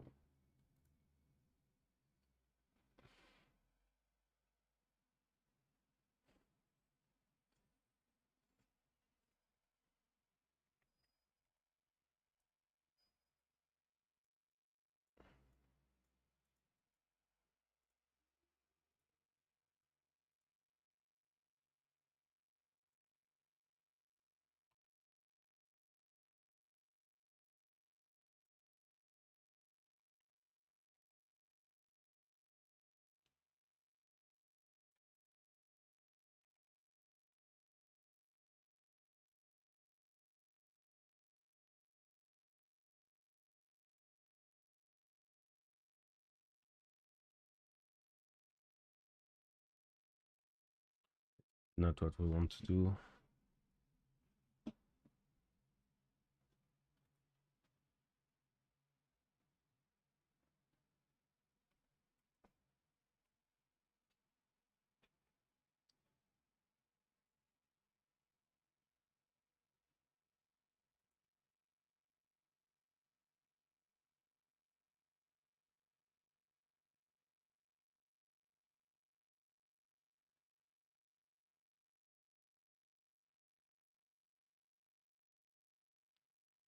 I think I'm missing something here. Let's do that again. Oops.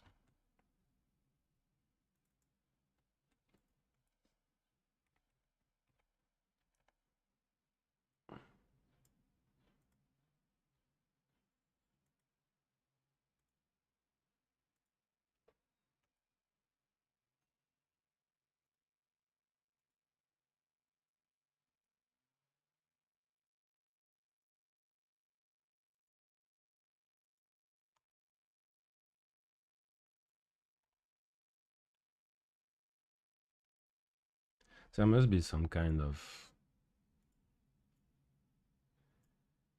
build sequencing that needs to be done the correct way. So I have a Bezier curve. Now I'm making points. And now I'm done with my curve. Can I?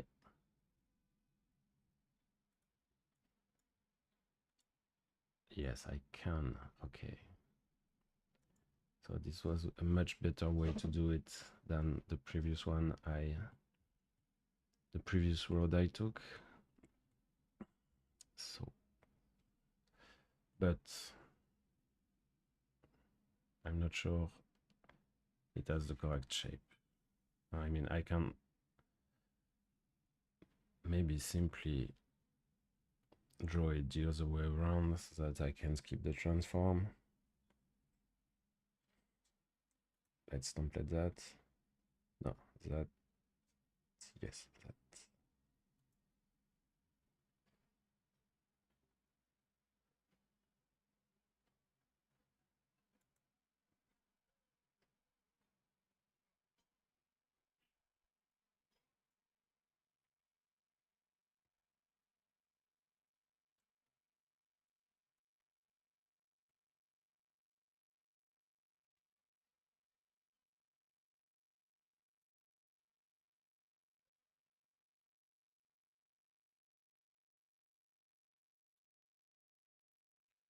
This is the correct template.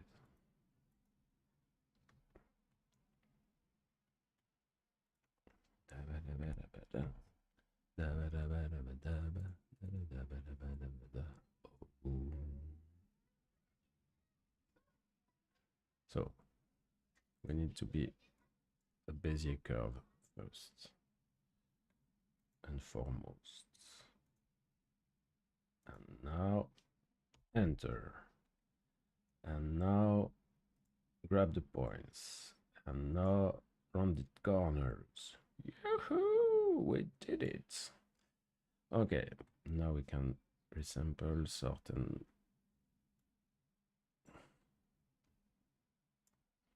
see what we have.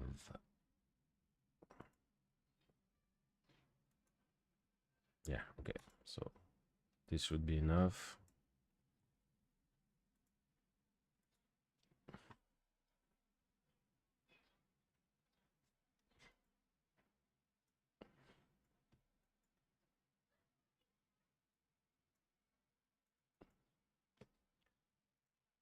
So we went from we are there now, and what we had previously was that. Oh,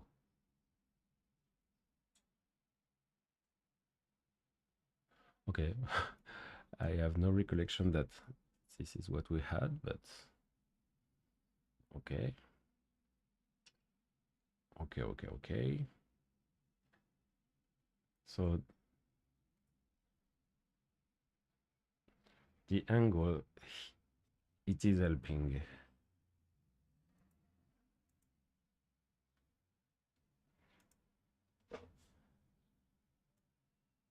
But maybe it should be even.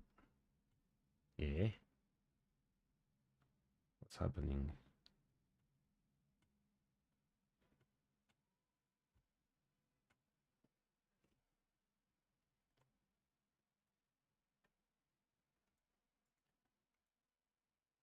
Oh, what's happening is that my curve is so long that it's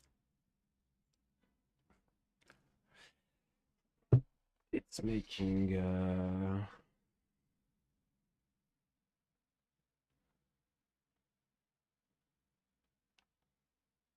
it's making the impression that we have double the oops double the stuff. So we'll start by trying to position it again. Okay, this is not bad.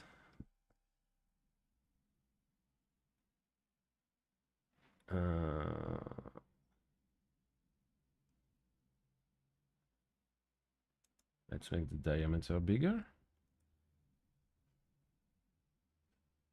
This is too big. We're getting there. We are getting there.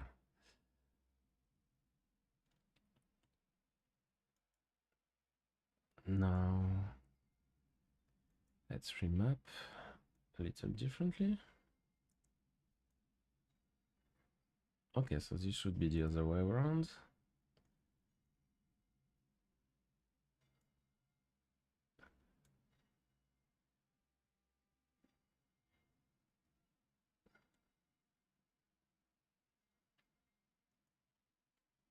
I think we now need to address the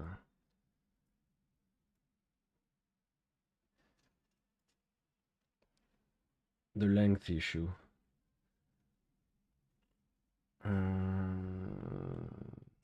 Do we do that in the path deform or on the curve directly?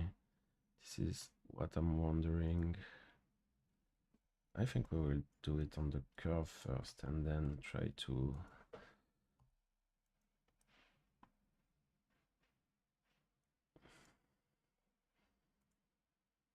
influence the path deform at a later point. Oh, so this looks exactly the same. This is strange. It shouldn't. Why is it exactly the same?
We are pretty close.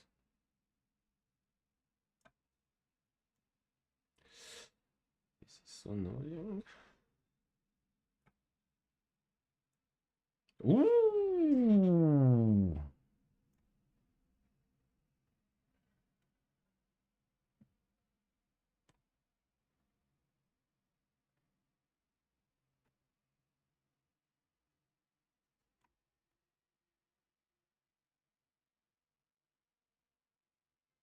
Yes.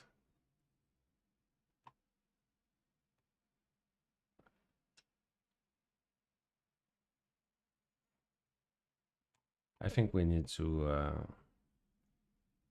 make the angle even more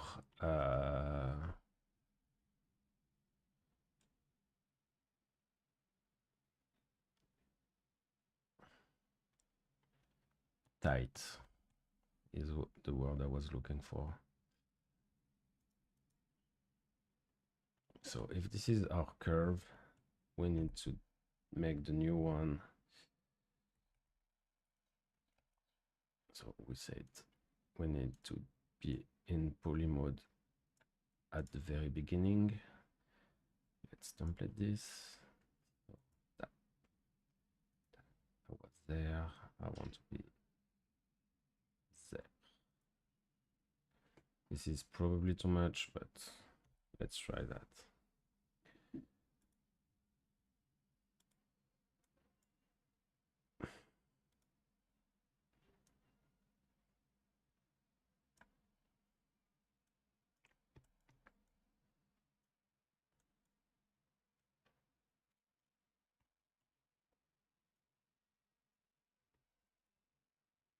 Actually, let's keep it.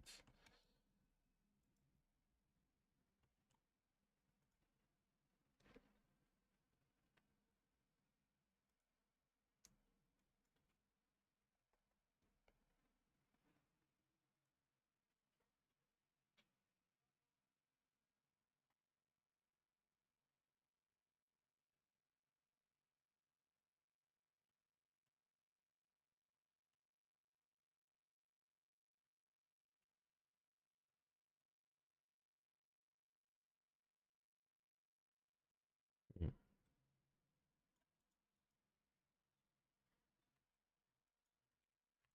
Let's not destroy the position we found earlier with, because it was pretty correct.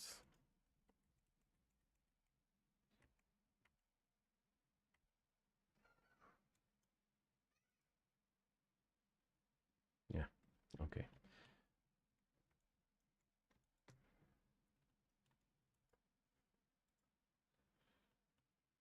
Now we can destroy you.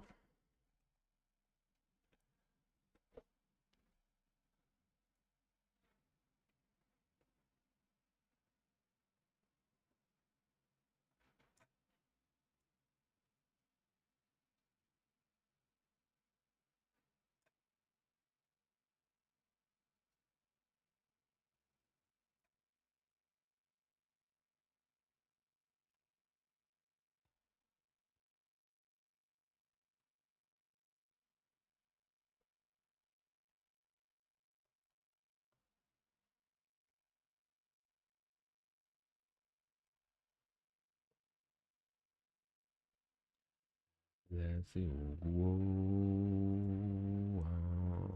Ogumeshe. Ogumeshe, Ogumeshe. Let's see.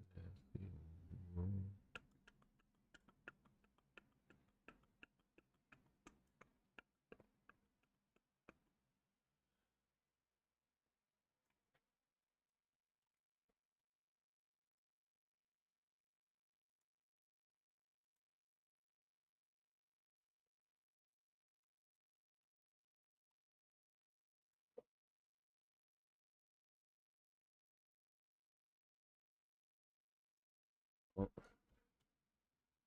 there is something ugly happening here. Yeah, it's crossing itself.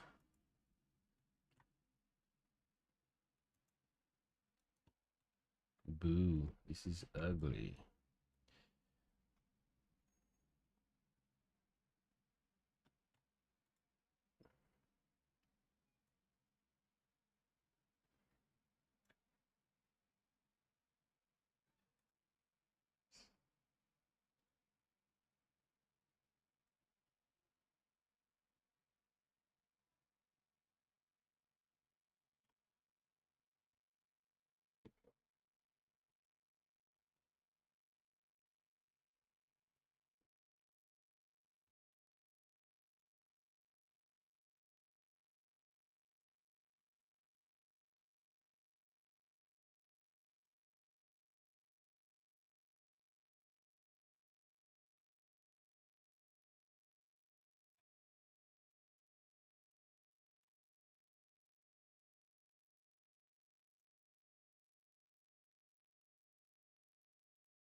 Ooh.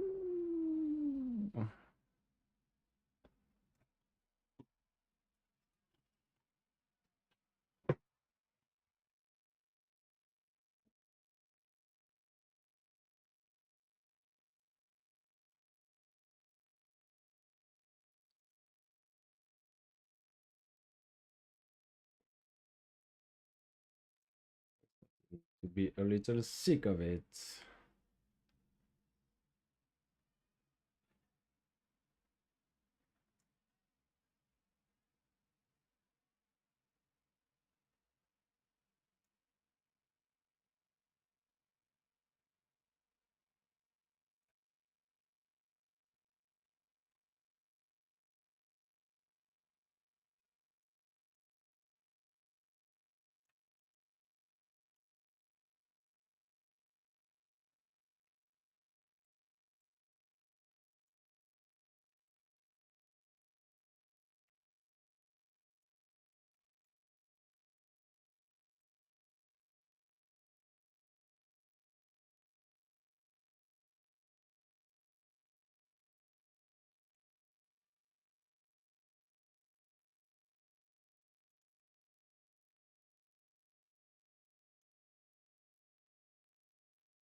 Okay, we might just be there.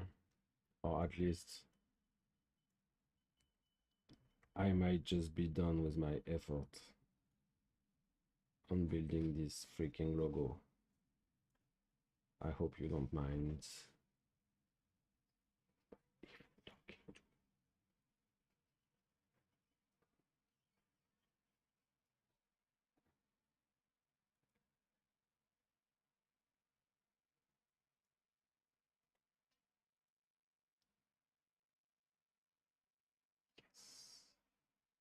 We are pretty damn close. I mean, the end goal is probably too much, but I think we have something we can work with.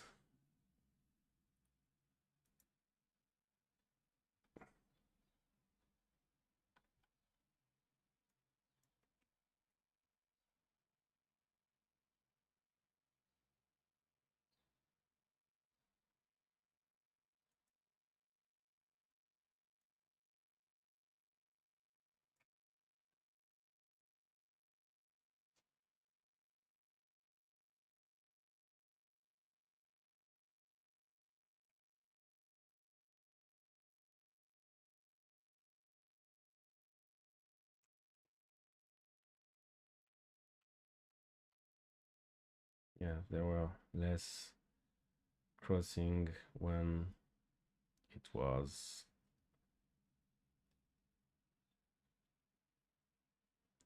more angled. So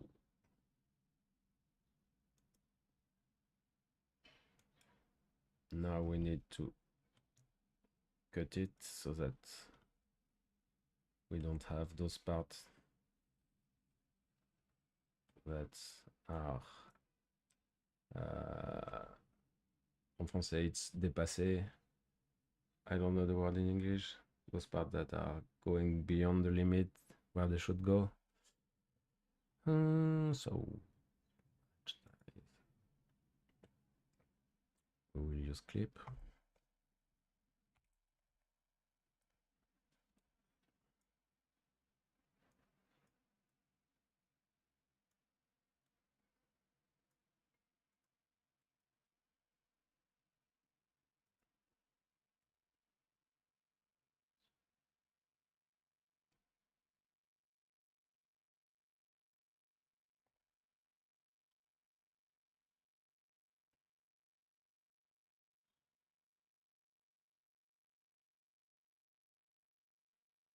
we'll see how much we need to clip.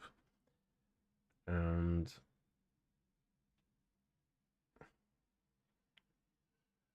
but the clip is an infinite plane. So maybe we shouldn't choose clip. We should. So if I just delete points on the curve,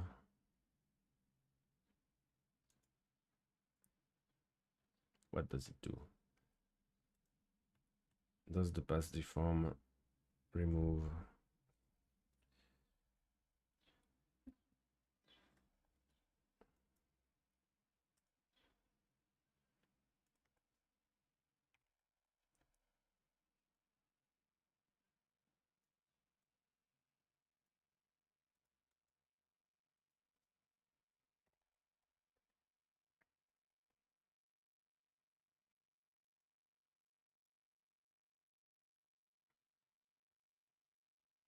Are you moving away?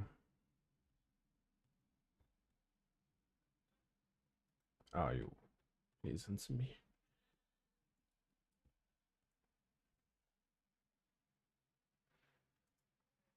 Yes, it breaks all my path deform operation, so this is not the way to go.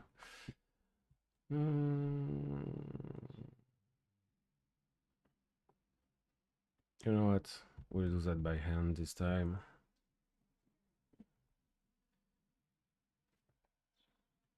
Or maybe we can store. Yeah, it will be cleaner. We can store curve view inside another attribute and then use it to remove the points.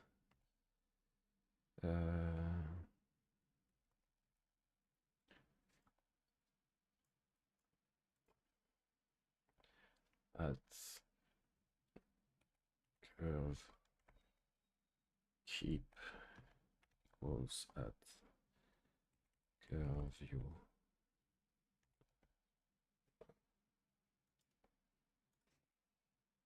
Now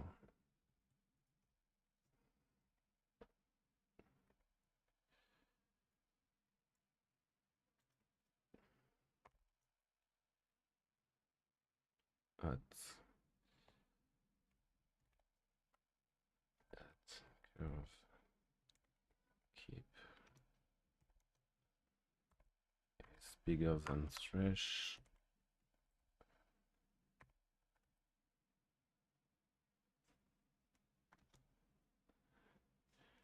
Remove point 0 at P.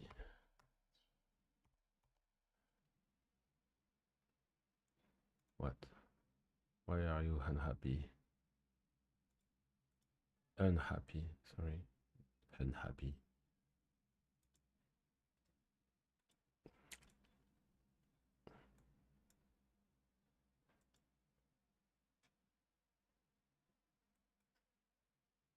At Péténum, not at P. Okay. Are you doing the thing? Yes, you are. That's great.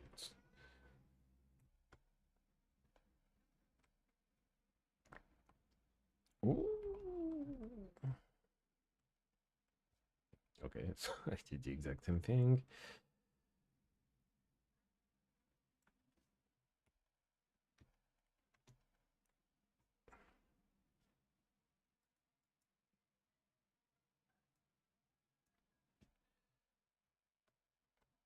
Okay. Now, same stuff, but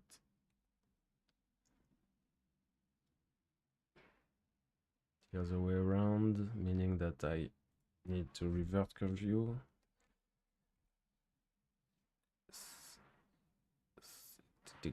So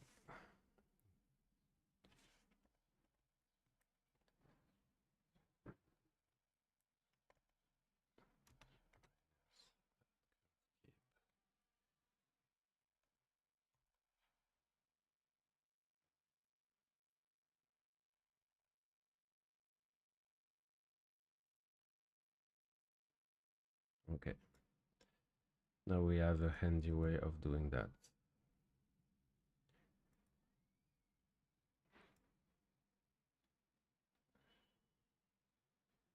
Yoo-hoo! I think we're there. Yes. It's been such a struggle, but we did it. Yeah. I feel so silly doing such things in public. I mean, I would like that to be public, but right now it's just B-roll for me. Anyway, I did part of my job today, and I'm glad I did. But now we've discovered that the ChatGPT logo is a fraud. It's just a facade. You cannot look behind, otherwise it's pretty ugly. Is that a metaphor for OpenAI? I don't know. What do you think? Okay, so when we'll move to the shading, I would like to use some kind of Fresnel, but last time I tried to use Fresnel in Karma, it was not that great, and I ended up doing the Fresnel at the sub-level. So this is not great, but maybe we won't need to do the Fresnel because now that we've discovered that this logo cannot really be seen from many angles, like it's pretty limited how much you can rotate it before starting to see its bowels, to say so.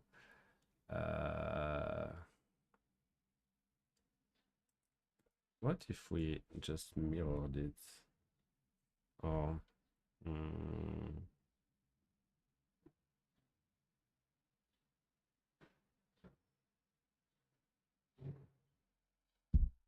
maybe there's some way to close it. I don't know. But I need to be moving, so we'll think of that at some other time. Yeah, it's okay. Let's just get the max we can get before it's starting to show. Okay, so maybe I can move on the okay, and you two. Yeah, this might give us some kind of room for more angles. Yes, it's a little better.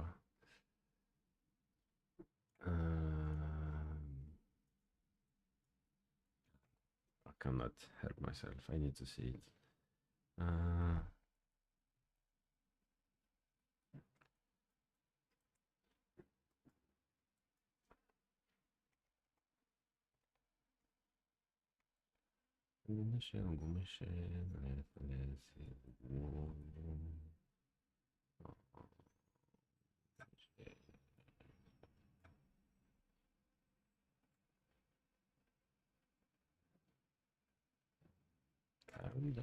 Calm down, little logo.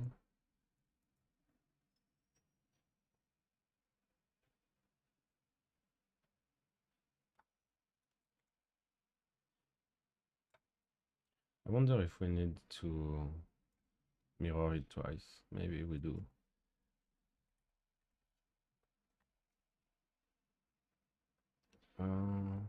Maybe I just don't need. That's weird.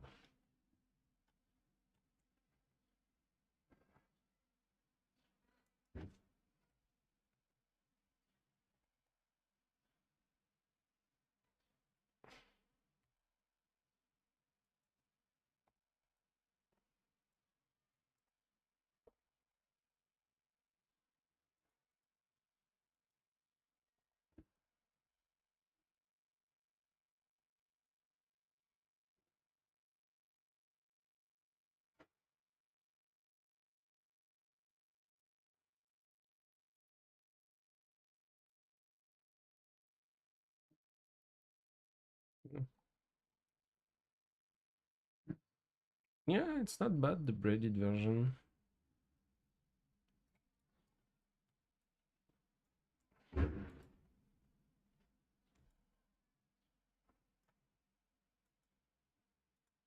Is it better than the mirrored one? Mm, maybe. I think it is, yeah. But it's showing a little bit. Ooh.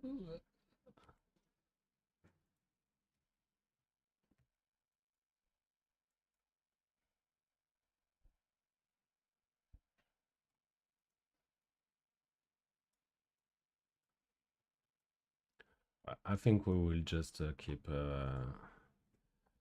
using the angles where the the gutted part is not showing. Okay. We still have much to do because I want also to make the cloud logo, and yeah, so this is it for this morning. This is the longest stream I ever did. Yeah, but I had fun. I also embarrassed myself a little, but yeah. Let me know what you think if you ever watch this. Ciao.